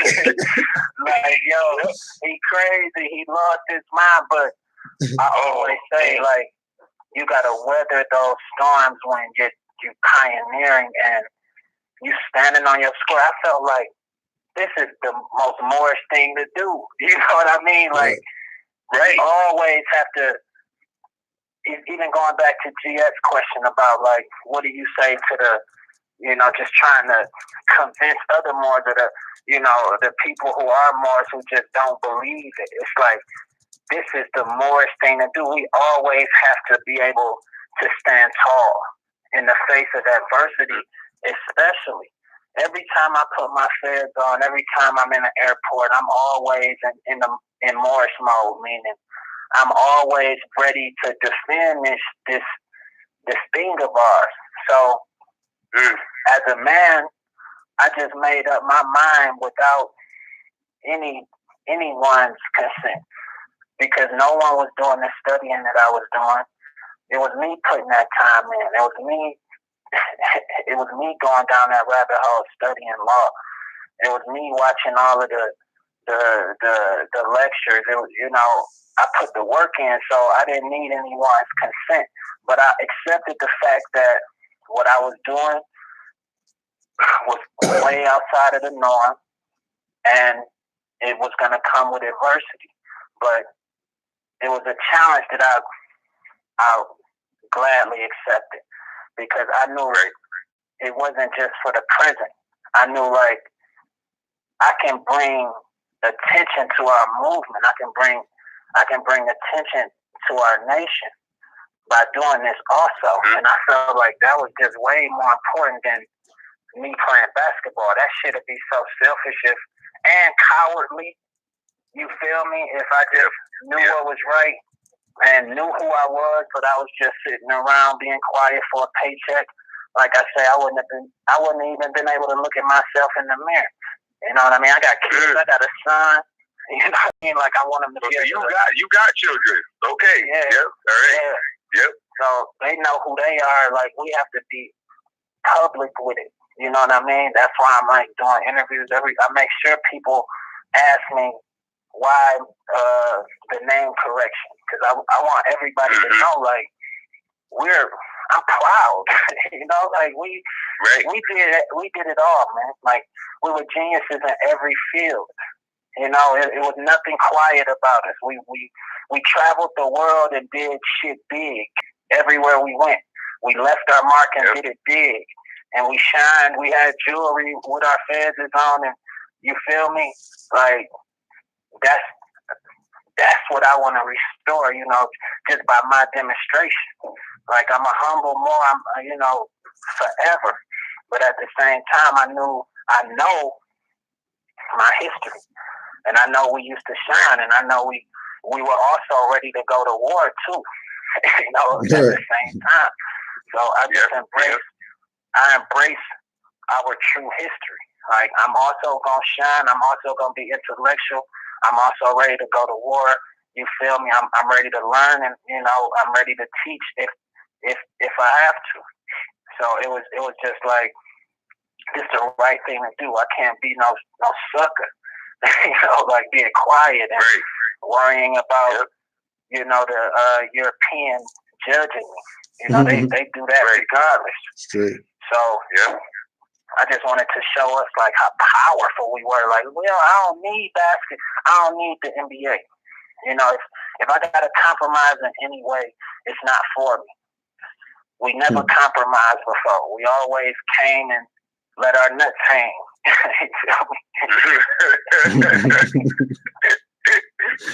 No compromise. No compromise. Yep. Great.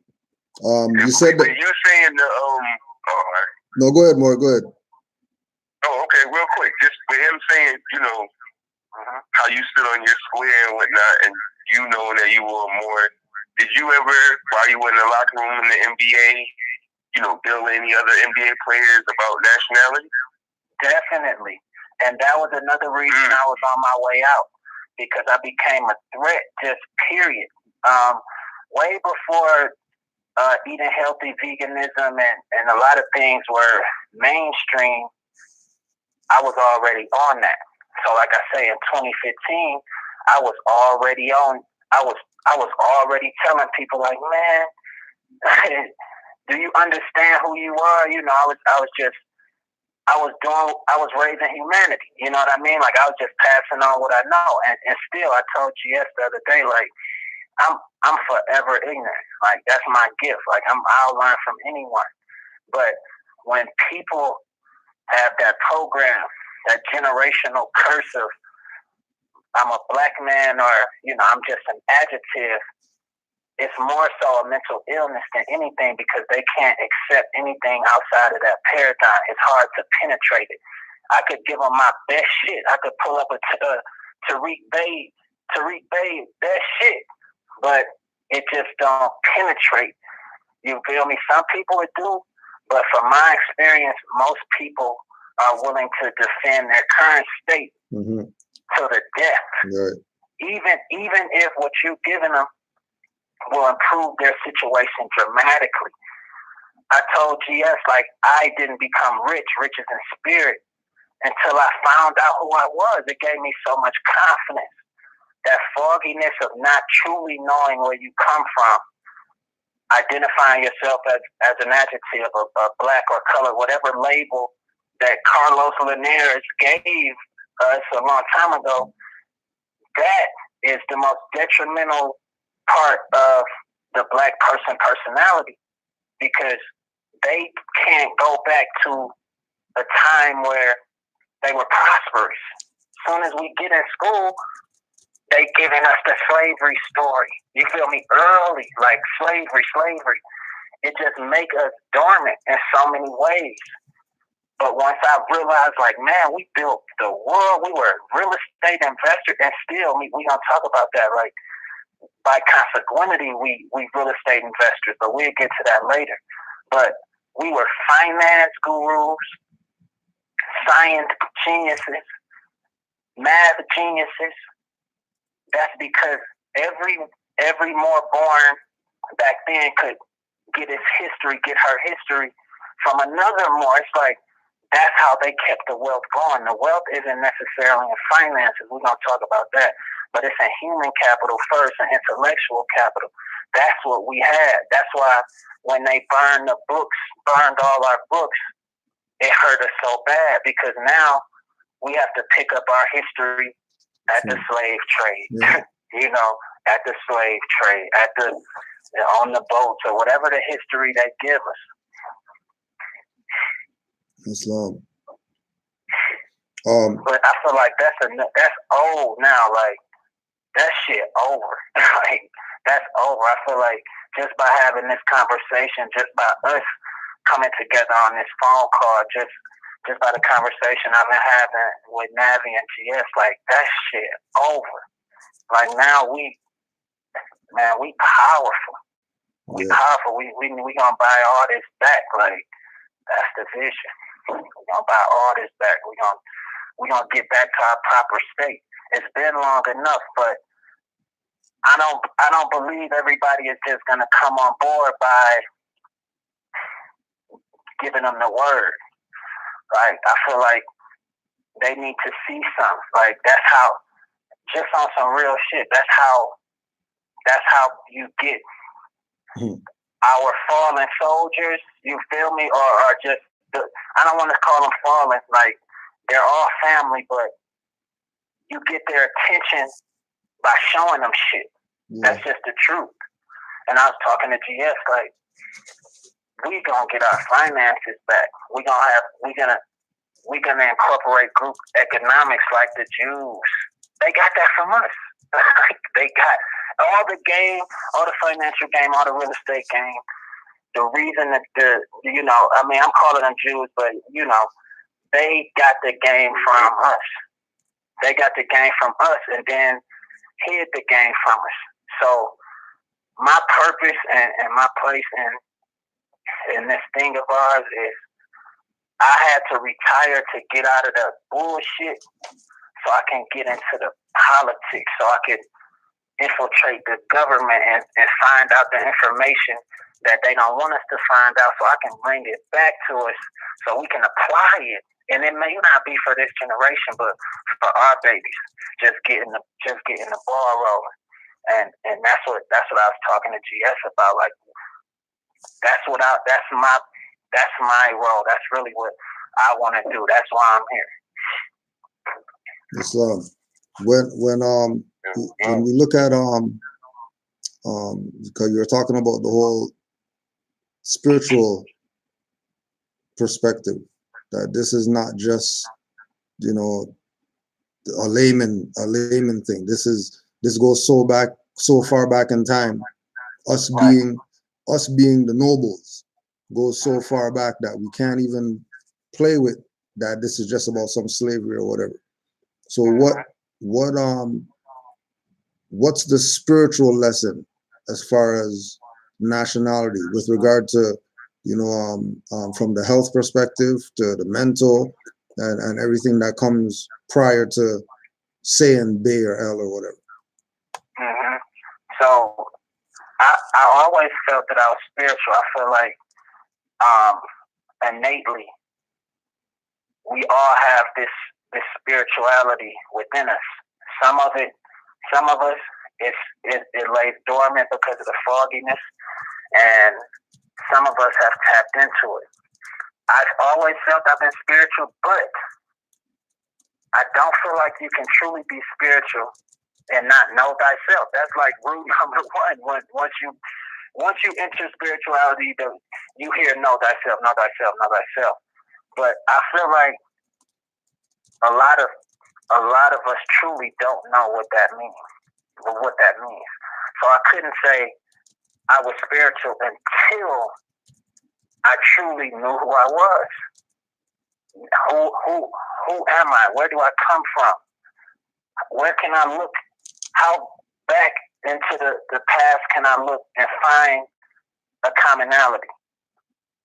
Once I realized, like, wow, I'm a Moorish emperor. Like, I didn't even have to do nothing to become it. I was born in it. That is when I truly became spiritual. That is when I was able to truly poke my chest out into the world, because it's a struggle as a Moor, as a black man, because you're supposed to have this bravado, you're supposed to have this swag, but you feel this invisible bully around you, and I'm gangster. Like I'm telling the truth. Like, no matter what, I still felt that it was something over my head. And I truly wasn't in control of my life. And it wasn't Allah. It was like something after Allah. Like, it's Allah, then it was like this other stranglehold on me. So once I figured out who I was, once I figured out where I came from and the people that I came from, that's when I was able, that was enlightenment.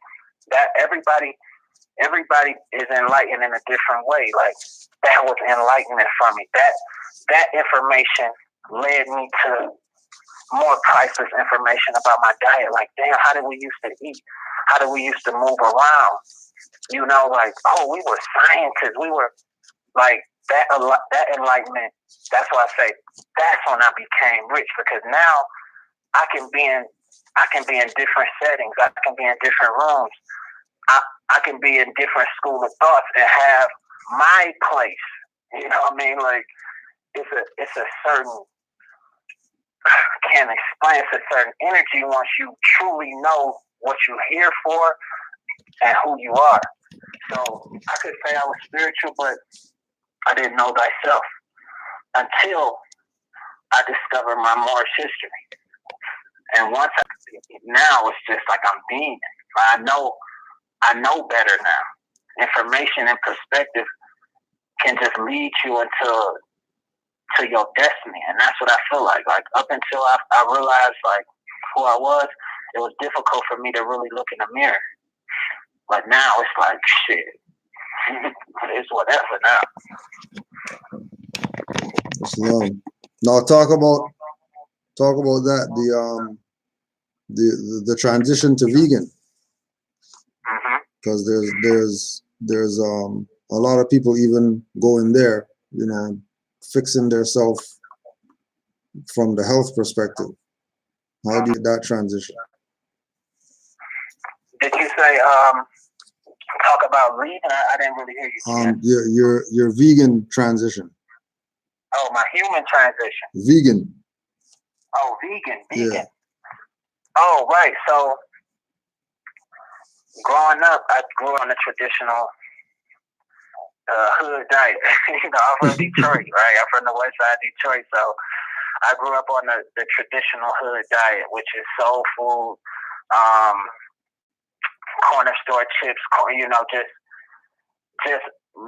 mucus inducing foods. So when I was growing up, even though I was a star athlete, I was always unhealthy, you know, but everybody around me was unhealthy too. So it was the norm, you know. Your environment dictates a lot, but it dictates your state of mind, number one. It dictates the level of, you know, the goal you have also. So I was always sick, and I just thought it was like, that's how shit is, you know. My auntie got cancer, the neighbor across the street is overweight, so-and-so has the dialysis machine. It was just like, in the hood and in our community, poverty and the struggle is made the norm. You know, I cut on BT shit, Comic View. Everybody used to joke about being broke. You feel me? Like, it was just like, that's how it was. But again, as I got older, I was able to free myself from that standard train of thought, and I just started questioning everything. That's my motto, and that's what I still do. I question everything, and I realized, like, damn, the food we eat, coupled with our emotions, dictates our health in every way. Mine is like falling and breaking your leg or something like that, but what we put in our body, our diet, whether it's food, liquid, the things we watch on TV, the things we read, whatever we consume, that dictates our state of health. So then I just started diving into, like, what am I eating? And I was eating basically, you know, a carnivore's diet, meat, dairy, fish. And scientifically, our bodies are not in harmony with those foods. And that's why I say scientifically, because this is just not my opinion. I don't believe, I mean, we all have opinions, but I don't believe in being careless enough to deliver my opinion as fact. That's detrimental. So scientifically, those foods are not in harmony with our body.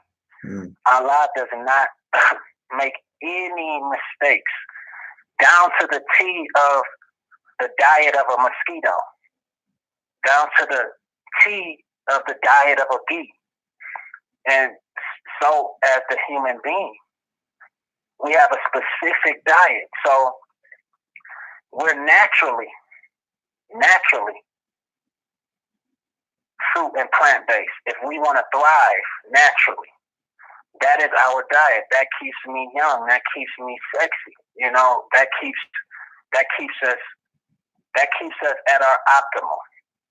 And it just became clear to me. So I'm like, any information I get, I'm gonna apply it.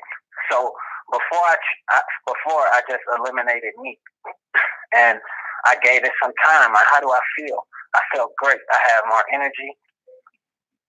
My face, I used to have swelling in my face. My face wasn't, you know, defined. The swelling in my face went down. No more mucus. And I'm like, damn, you know, like, this was, I couldn't believe that this was a secret. You know, I couldn't believe that I didn't know it. So then I just went deeper and deeper and deeper. And and the deeper you get and the more information you get, things just become even more clear. And I've had uncles, I've had aunties who died from cancer. I've had friends who died from cancer. And then I've had people that I've told, like, start this great diet today, who've had cancer or who've had these so-called diseases that can't be reversed. I gave them a blueprint. Start this great diet. And the food healed them. No longer cancer, no. So it was like a no-brainer to me. It was like, this is the right way, you know, and you can't tell somebody how to eat. All you can do is present them with the information, and hopefully they can go follow that information. But for me, veganism and correcting my diet was just as important as correcting my name, because it gave me freedom. That's how's it? I know you said you had about 20 minutes more. How's your time looking? I'm here, man. I'm here, man. Forget that shit. All right. Islam. Talk about is it Don't Cheat the Grind? Yes, sir. Yeah. Talk a little bit about that. Right. So that's basically my brand. That's what I live by. I have a few companies under the Don't Cheat the Grind saying. So it's basically my lifestyle. And it's self-explanatory. Don't cheat the grind. And it's symbolic. It has spiritual symbolism too, because our life is a journey, and in our journey we're never supposed to get complacent. We're never supposed to get comfortable. We're always supposed to strive to get closer to Allah. That's our purpose. We incarnated so Allah can express himself, itself, and so we can gain companionship back towards Allah. That's our purpose. So self-mastery, that's our purpose, to every day strive to be better.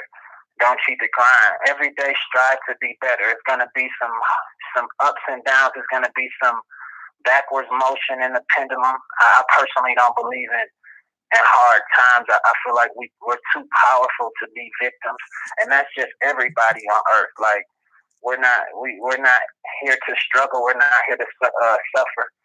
We're here to learn through this human experience based on, the karma, that we're paying for it in our past lives. But it's all related. Don't cheat the grind. Let's make sure we're dedicated to our purpose. Let's not make excuses. Let's not be victims. We got a goal in front of us, whatever it may be. We want to get to that goal, and we're going to accept and embrace everything in our journey that comes with that. So Don't Cheat the Grind is like now a worldwide movement full of people of all color tones who believe in just bettering themselves. And really, everything goes back to my Moorish heritage. Like when I was in the trenches, like when I was transitioning from NBA to I'm not doing anything corporate unless I own it. That transition was one of the most challenging transitions. I'm in the media. You already know, once I'm talking about nationality and regaining power, the media immediately crucified me, and you already know the angle they took. He crazy to discredit me. Yeah. So I could always go back to Don't Cheat the Grind when I was going through that shit, and when I was going through this transition, because Don't Cheat the Grind is also like having a vision. Like, I gotta weather this storm for this conversation that we have it now. Now it all makes sense. You feel me? So it's my brand, and it's also my lifestyle that anyone can adopt. It don't matter if you're a teacher. It don't matter where you at in life right now. If you put your end goal or what you want to accomplish up on your wall that you see every day, and then put DCTG under it. It's like it's like your manual. Like, you can get that shit, you can get whatever you want out here, but it's gonna take that studying. It's gonna take that hard work. A lot of us have also been trained not to read. You feel me? Like, a lot of shit is like, it's like a plan. Like, you hear back how they, like I say, they burn the books. You feel me? If you was a slave and you tried to read, you got like man, all that shit still follows us. All of that still follows us. It's hereditary, a lot of stuff. Even me, when I was in the trenches reading about law, it was some nights I would fall asleep. Wake up at 3 a.m, my face in the book and shit. Like, damn. But it was like, you gotta strengthen that muscle. Yeah. We're not supposed to be, we weren't taught this. So going to learn something new, for one, is such a strength. Like, learning something new is such a strength. But it's not what we're used to. So I couldn't cheat the grind. It was like, I knew that this information was from me. I knew that I had to absorb this information. I had to be humble enough to know, like, I don't know shit. I don't know nothing about this. I don't know nothing about law. I don't know nothing about case laws. You feel me? Right. It was boring, but it gave me freedom. And we have to always weigh the scales. I'm in it for freedom. At the end of the day, that's our right as a human.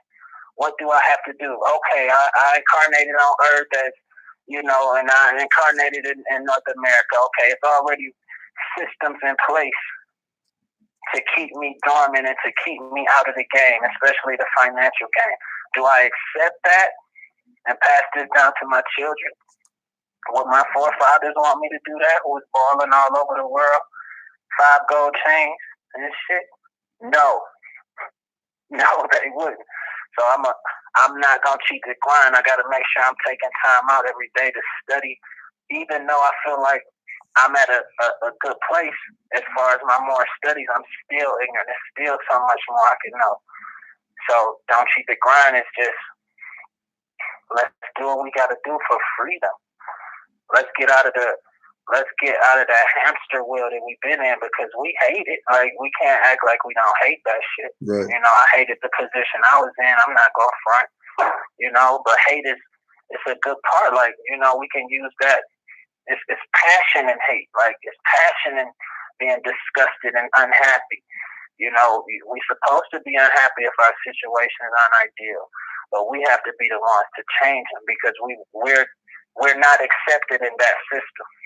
We're not going to get any funding, any support from that United States system, that IRS system. So we got to infiltrate. It's loopholes and everything. We need to infiltrate and get our money on, which we are. We are going to do that. Right. Brother Yusuf, you got any other questions? Islam, I'm just in awe right now, listening to the Moors. Go ahead. Islam. Thank you, brother. Appreciate you. Islam. So it just goes. Oh, go ahead, Moore. Oh, go ahead, Crunchy. Go ahead. Look, I was just gonna say, because I had seen this other interview when he had did it with the I forgot what was the name of that channel. Like, I think he had the red jacket on or whatnot. Yeah, It just correlative to everything you're saying now. But one thing that stuck with me in that interview was I think he said something about the pressure. Like, you thrive on pressure. Like, you need the pressure. And I was like, I'm walking earlier, and that's what it just came in my head. Like, yeah, the pressure. Like, I need that. I need that pressure. That's what's gonna keep me going. You know what I mean? Like, because you sit there and what you said, it was like that's what you need. You really need the pressure. Like, you wouldn't, go about your day without the pressure. Like, you need it to go about your day. You know what I mean? I just wanted for you to go in on that. Yeah. So for one, family, thank you, man. Thank you for the words, family. Thank you for even watching that interview. It means a lot to me that you are watching it. You know what I'm saying? Thank you for that. Oh, it's love. Yep, it's love, boy. Definitely, family. But I feel like a lot of our problem, family, is we victims.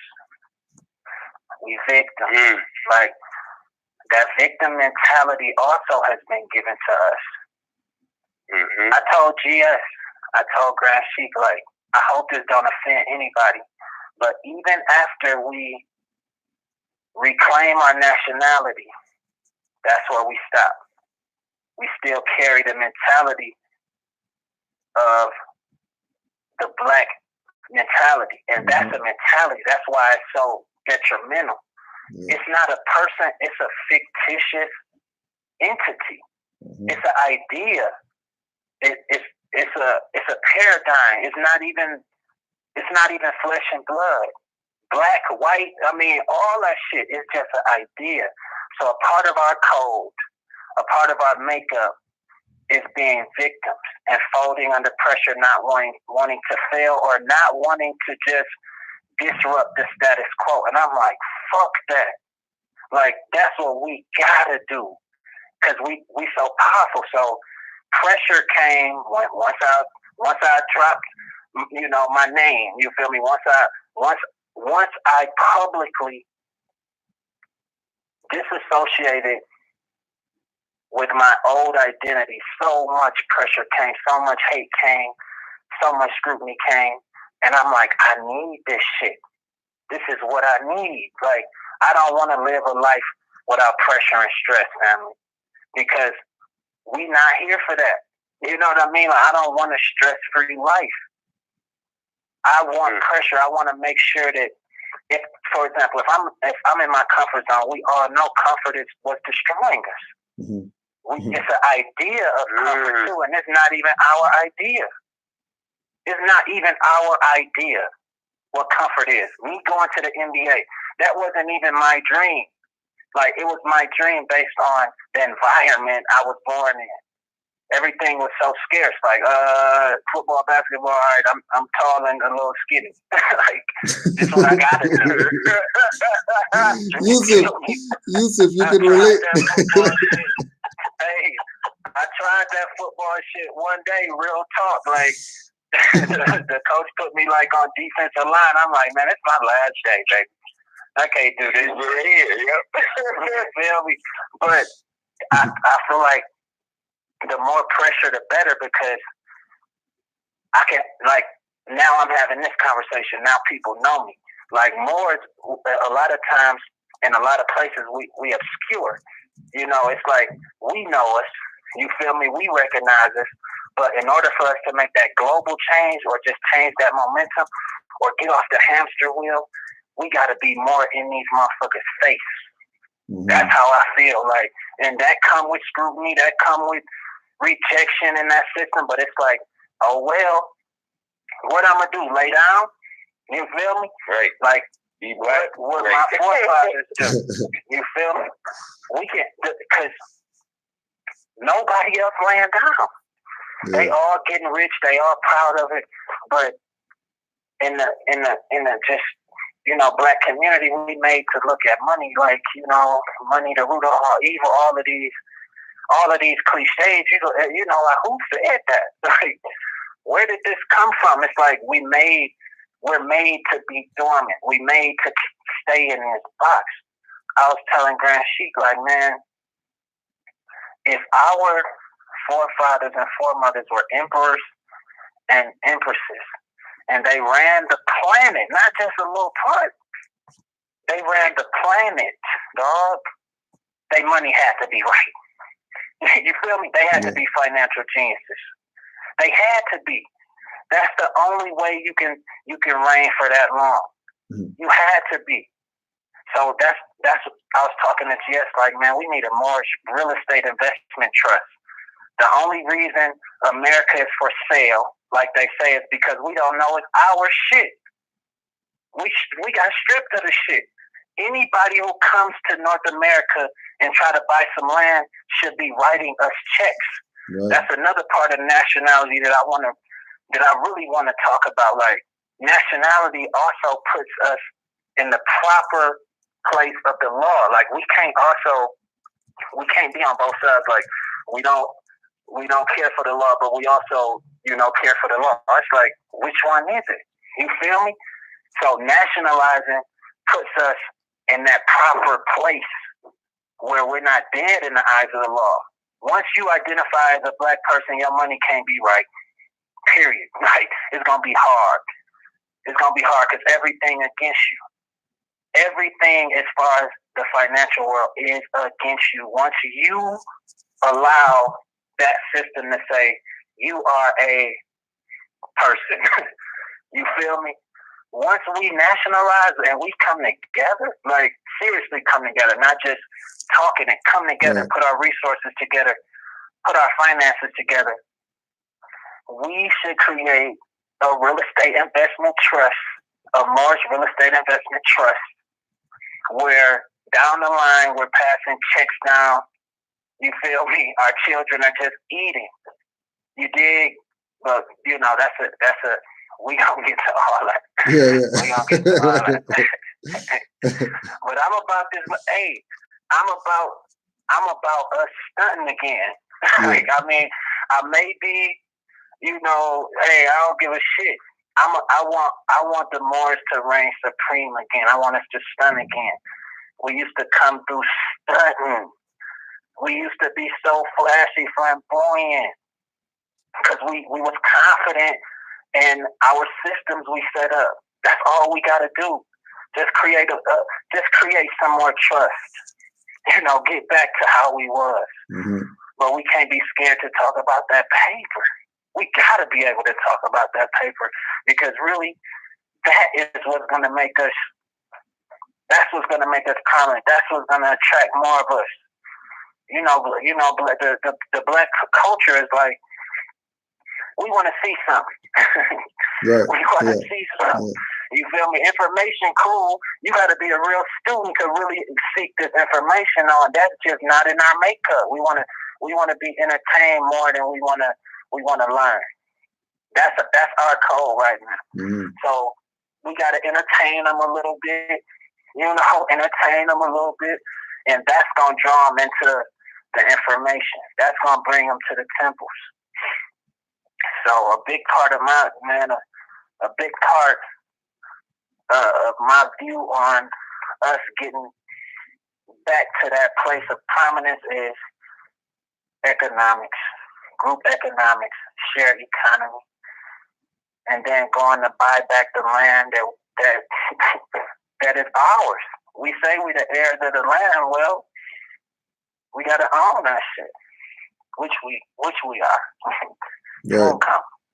Islam. Just on the point of the group economics, how are we able to on a low level, as far as Moors are concerned, who are on? Because remember, we were talking about also.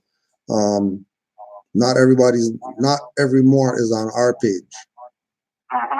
So the Moors who are on our page, like, is it really just us supporting each other's ventures? Is there greater things that we could do? Like, from your perspective, being that you've been, with the like we said, you've been rubbing elbows with certain people who have a certain perspective of economics and whatever. What type of things could you share with Moors for?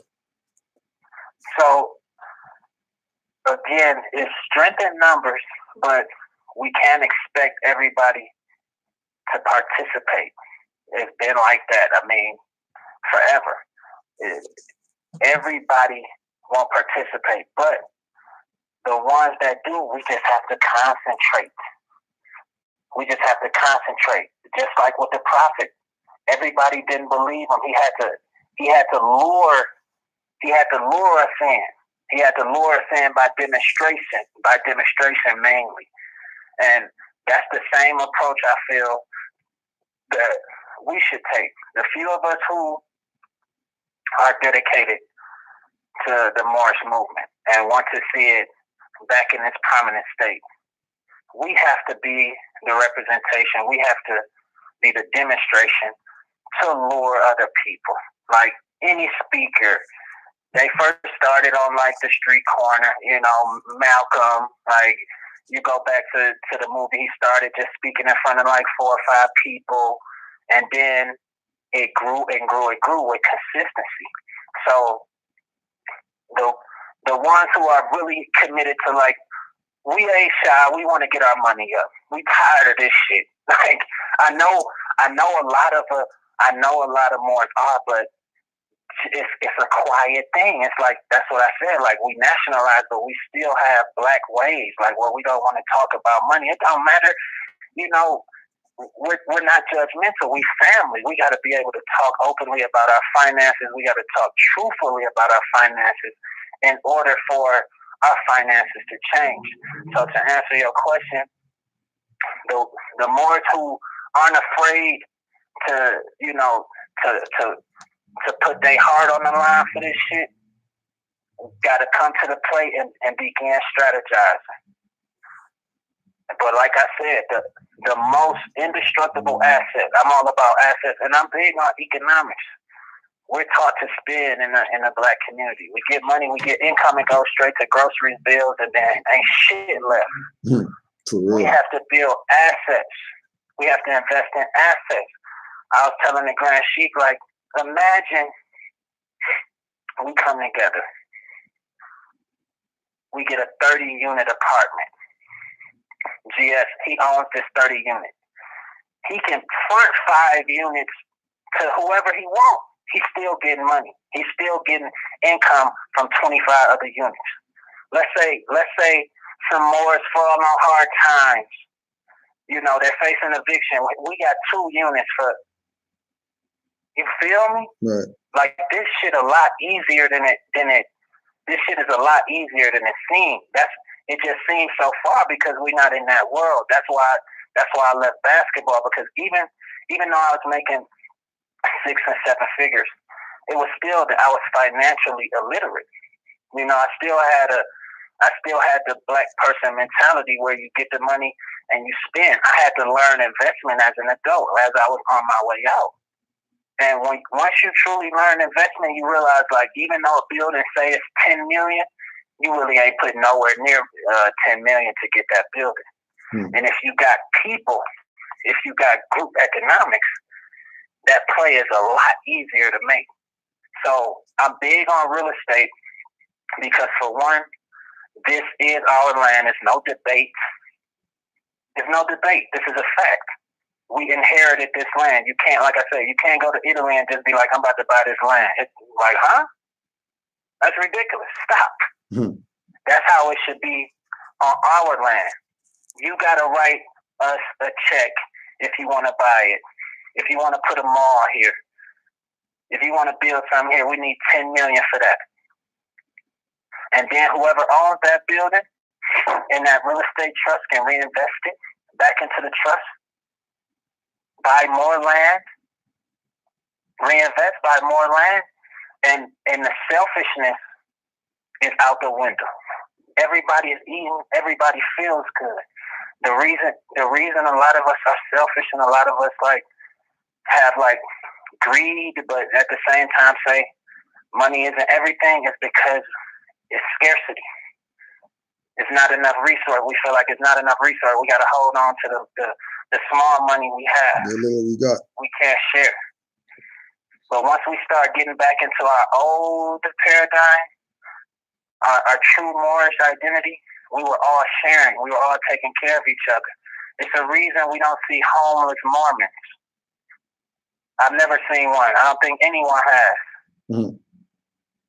I ain't never seen a homeless Jewish person personally. It may be, but I ain't never seen them.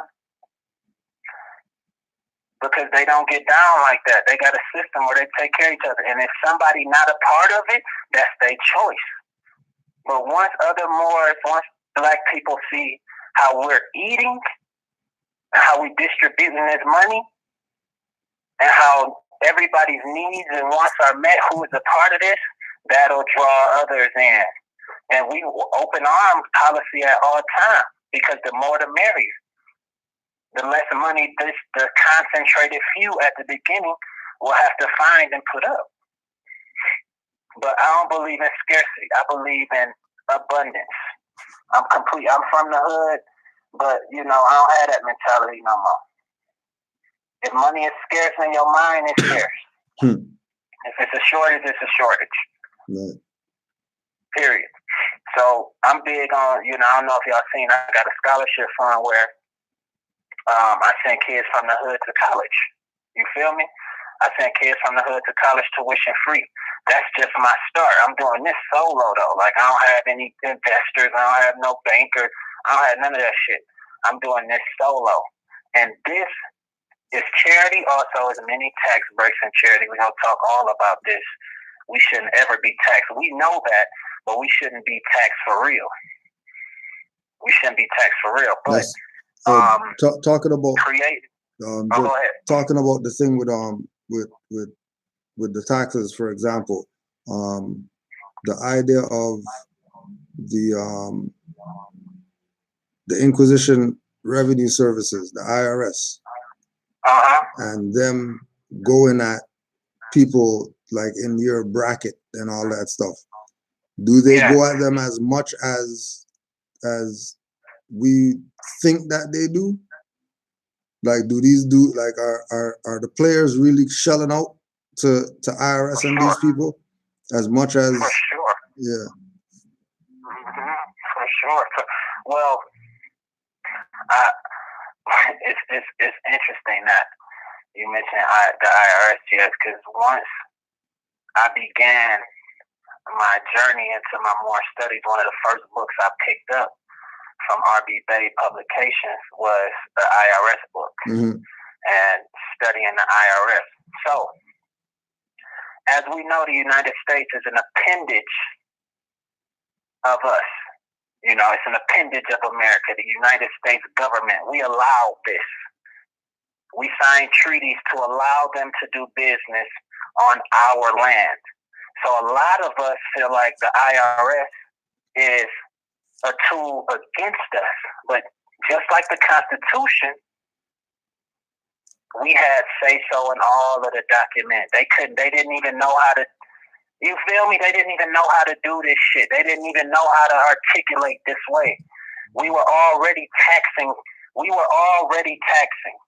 That's why I say we own the land. We own the land and the seas. You couldn't just come over here and try to do no business. What? You got to pay taxes to us. You got to pay. You feel me? So even taxes work in our favor once we truly know the game.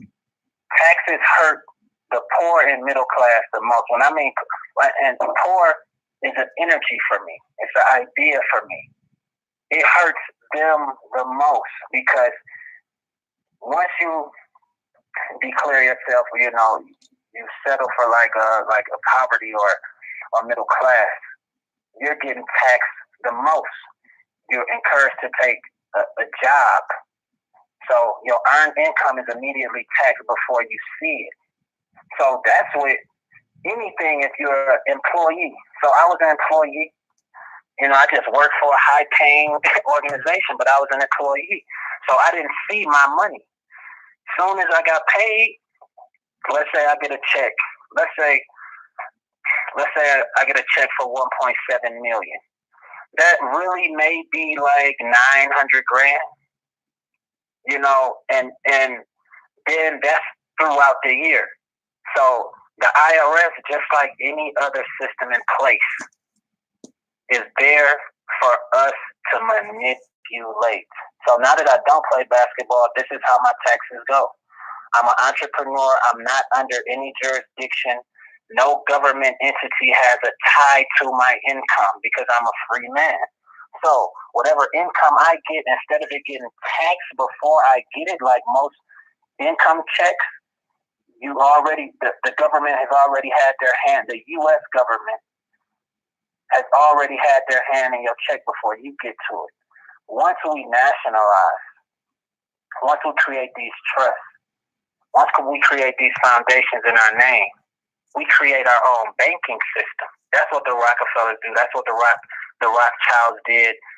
That's what J.P. Morgan did. That is what they do. Even bankers don't even deal with banks.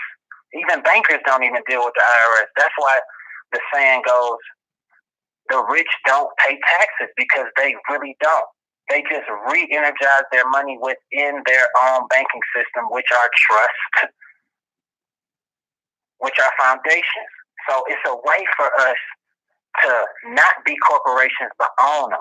Like, we're not corporations, we're free. But if we're doing business and we're serious about this money shit, we need to own corporations. We need to have LLCs. We need to pay taxes on our businesses only, not on us as people. People are being taxed because they're corporations. You can only be taxed if you're not a real living thing in the eyes of the law, which the law which we wrote. So even the IRS, I get a lot of backlash from that.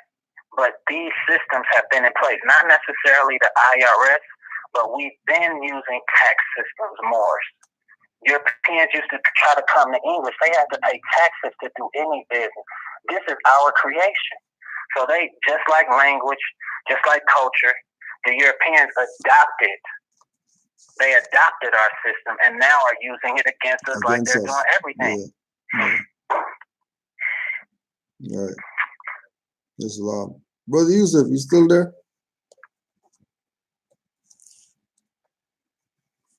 I hear you, Jack. No, I was just asking Brother Yusuf if he's still on the line. Oh, I was on mute. My fault. I said I was writing it down, more. My God, I was writing it down. Listen, focus. It's love. It's a different perspective, you know. The way he's breaking it down. You know, I'm listening to him like, yeah, you Moors, you did set this all up. You know, I can't say that didn't happen. You Moors set all this up. Yeah, and they wouldn't have left us any systems that we couldn't use. Also, like, think about how, you know, we have basically civilized a large part of the world. This was really us doing this, civilizing the world.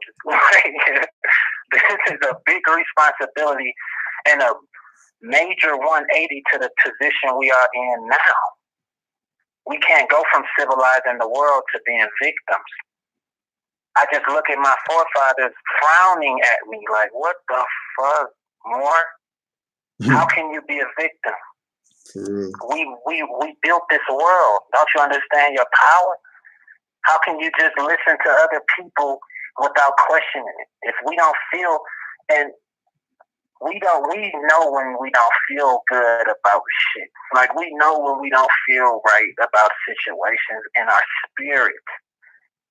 Because that's our ancestors speaking to us from that place. Like, you know innately that ain't right. Just like we come here innately spiritual. They can't out-trick us. We set the system. The victim mentality has made it like, no, their system is punishing us. Like, just like the Constitution, courtrooms and all that. Where did they get it from? We've been putting people in court. We should never be in those courtrooms, those tribunals. We should never be in them. But we should know about that system because we created it. Mm-hmm. That's what studying has done for me. It's like, wait, I can't be a victim because my ancestors created this system for me to thrive in. If I know better, I'm going to thrive.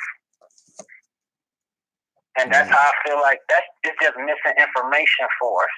Mm-hmm. That's all. Like, we're so brainwashed, just to be frank. We're so brainwashed with the victim mentality, which was given to us.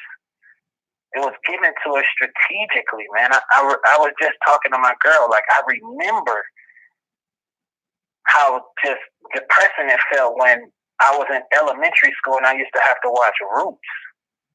Like, that shit was so depressing. Like, Black History Month was depressing for me. Right. It was depressing. And I always felt kind of guilty for that. Like, damn, this is how it started? And that weighed on me as a youth. Just like it weighed on all our babies. It shapes our minds to be just a little under the radar, you know. Let's not ruffle any feathers. You know, the white man. It's like, man, I'm not with that, man. I be sitting there. I'm corporate. I'm gonna just say that. I'm corporate. I be sitting. I put me in any room with any white man. He's scared as hell, and that's no disrespect to them. You know, I do business with them, but they innately know too that we civilized the planet. Innately, right. We civilized it. So what I look like, put my motherfucking head down. You feel me? Around them or not speaking my mind, like, we ain't on that, cause we Moors. You feel me? Like, we lost in Battle Creek, but we fought to the end. Like, we fought to the death. They didn't talk about that. You know, it's just a part of history shapes our present, and I feel like our present right now is just being like, fuck that. Like, nah, that black idea now never was supposed to be us. And we shouldn't have to apologize for it. We about our money. You feel me? Every other nationality, every other tribe, they talk about money, man. They're not afraid to talk about it. They talk about it within each other. We should just adopt our own ways instead of being victims. Islam. On that note, that's a good closeout right there. Stop being victims. Islam.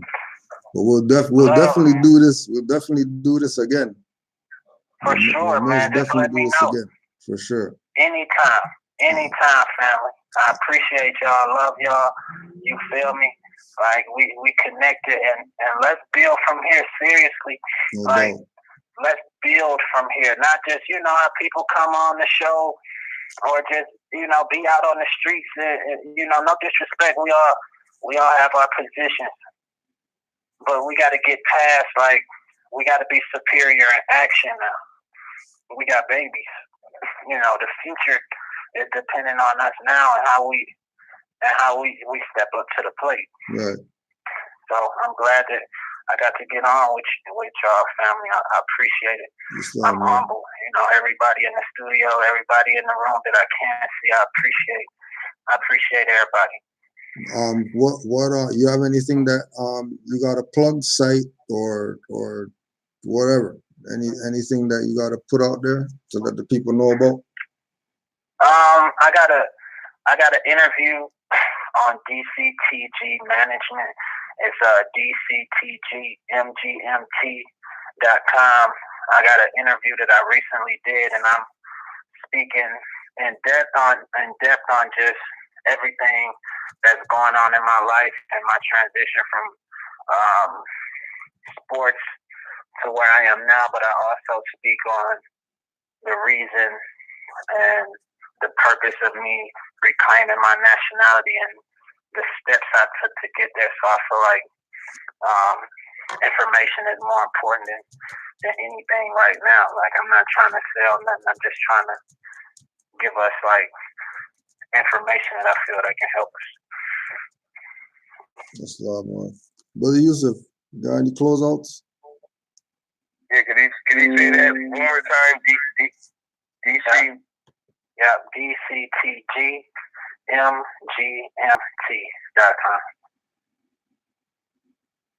And that's my management company. Thank you, family. Thank you. Appreciate you guys. Let me know anytime we can make this happen. Anytime. That's a lot more. Peace and love to all the. Oh yeah. Actually, one more question that I gotta ask you. Prophet Noble Drew Ali. How do you look at him and what he presented being. How do I look? I ain't hear you, G. How do I look at what? How do you look at Prophet Noble Drew Ali and what he presented to the Moors? Did you say? I didn't. Who you say? Prophet Noble Drew Ali. Oh, okay. Well, Yeah, since it's Holy Day, we can't forget to bring up the Prophet. So it's crazy, right? It's crazy. So I didn't know that we we shared the same birthday. You know, like I learned about. It's crazy, man. Like this may be a whole. Like, it's all this good. might be a whole. So it's so spiritual because as I was learning Moors history, just some real shit.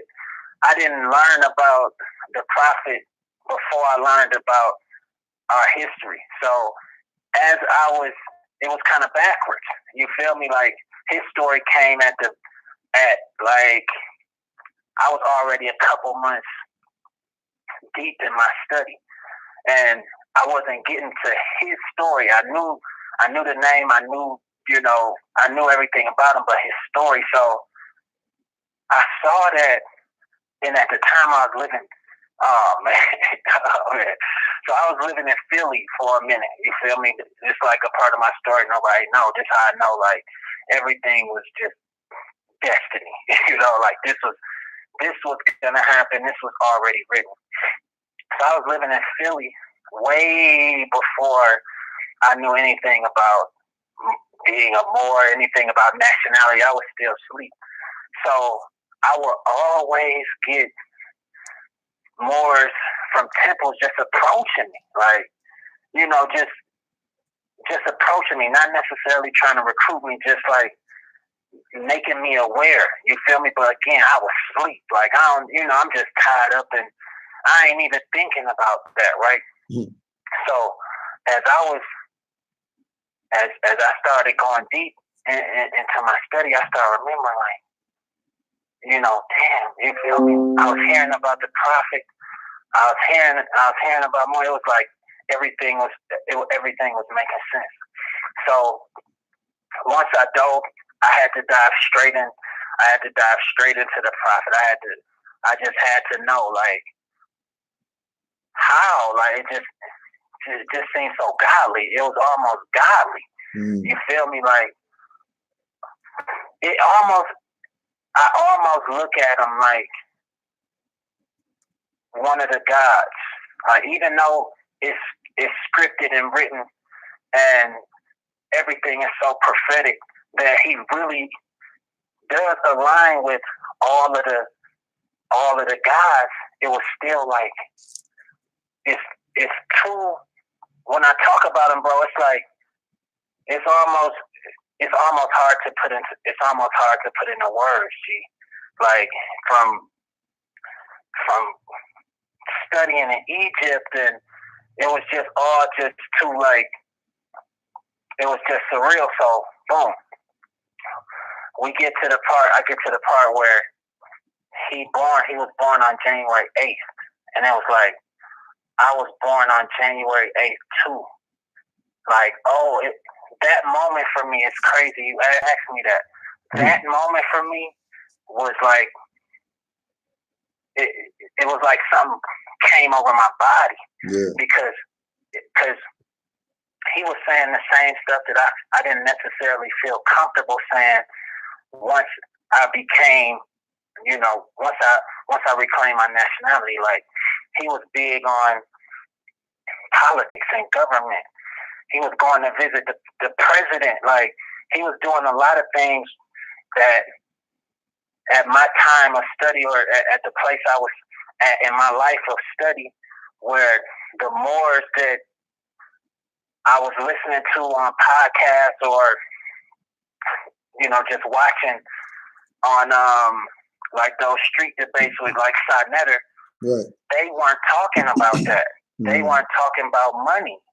You feel me? They weren't talking about prosperity. They weren't talking about voting and infiltrating the government. Like, so once I got deep into the Prophet's literature and his autobiography, and he was saying he was saying things very similar to what I was thinking. I just didn't think like it was Moorish. You feel me? Like, you know how when you first enter, you feel me? You just start. You want to tiptoe. You know, a lot of the things I'm saying now, I wouldn't have said a couple years ago because I didn't necessarily feel it was appropriate. But anyway, once I read his autobiography and once I went down the rabbit hole of the Prophet, it gave me so much confidence. It solidified everything I was saying. I knew once I read his autobiography that I was on the right path. Like I knew, like, this was already written in stone. This was already written in stone. So I feel like he speaks through all of us.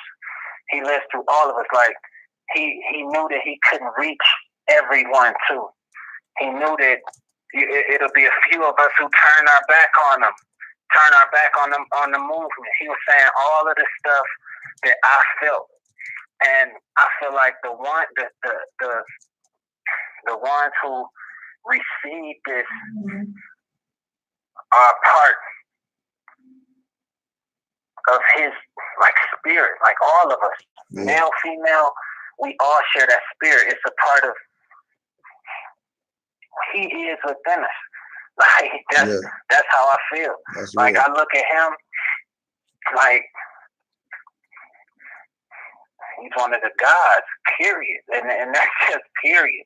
He's one of the gods that from how he moved to, you know, just how he looked, the poise, everything is godly. You know, the message, the bravery, you know, superhuman. Like, I mean, his story is deep.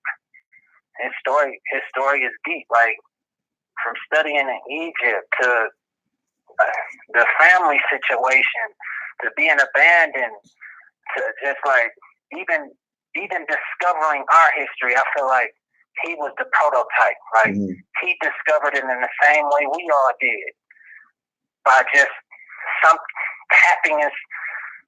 energy in us led us to that direction. So it's just like speaking about it's like speaking about a God. It's hard. It's hard to put in like greatness into words like that. It's hard. Straight up. But January 8th, like that's crazy.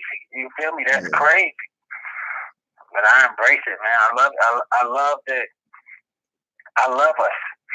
Like I love us. I feel like that that's why we should be just so damn loud. Like look how dope we are. I know we are under the radar. We got an under the radar vibe. But if we want to bring everybody home, or for the most part, and if we want to really make a change, we have to break out of obscurity. There's a lot of noise in the universe. A lot of noise. The Prophet wasn't quiet. He was everywhere talking this Moorish shit. Everywhere. Everywhere with the fez, with the turban. You know, loud. He wasn't shy with it. He wasn't shy with it. Went from territory to territory talking it. You know, in the White House talking it. You know what I mean? So, I feel like that's what we own. That's the, you know, that's what we own now. Islam, more. Give thanks for that. And once again, happy holy day to all the Moors. Peace and love. Don't forget, we're gonna be doing our session tomorrow. We're gonna be out near the Ottawa territory. We got a lecture out there. Leaving out here tomorrow morning. And go build with the Moors out there for a few hours. That's going to be over at 149 King George Street, the top floor. That's Cultural Arts Studio, 6 p.m. Moorish Science Temple of America, Moorish Holy Temple of Science, Moorish Divine National Movement, Moorish Science Temple Education Corporation, the Exhuming of the Moorish Nation. Contact info 613-700-2722. 613-700-2722. Any Moors near the Ottawa territory, we'll be there tomorrow. Cultural Arts Studio, 149 King George Street. From what I understand, they got Wi-Fi there, so look out for the live happening. 6 p.m. tomorrow night. We'll be right here, Canaanland Moors. And don't forget Sunday, we got our Sunday meeting going on, 1 p.m. Eastern Standard Time. Those that are in the zone, don't forget daylight savings time and all that stuff's going on. So we're gonna have an hour. We're gonna get an hour back. So don't forget, if you check on and you don't see anything going on, it's probably because you're ahead of the game. Peace and love again to all the Moors. Give thanks again, Brother Supreme Bey, Brother Yusuf L. And don't forget as well to stay in tune with rvbaypublications.com and MHHS Eyes Wide Open on Blog Talk Radio. And if you got any questions, you can email Canaanland Moors at canaanlandguide@gmail.com. Peace and love to all the Moors, and to all, a good night.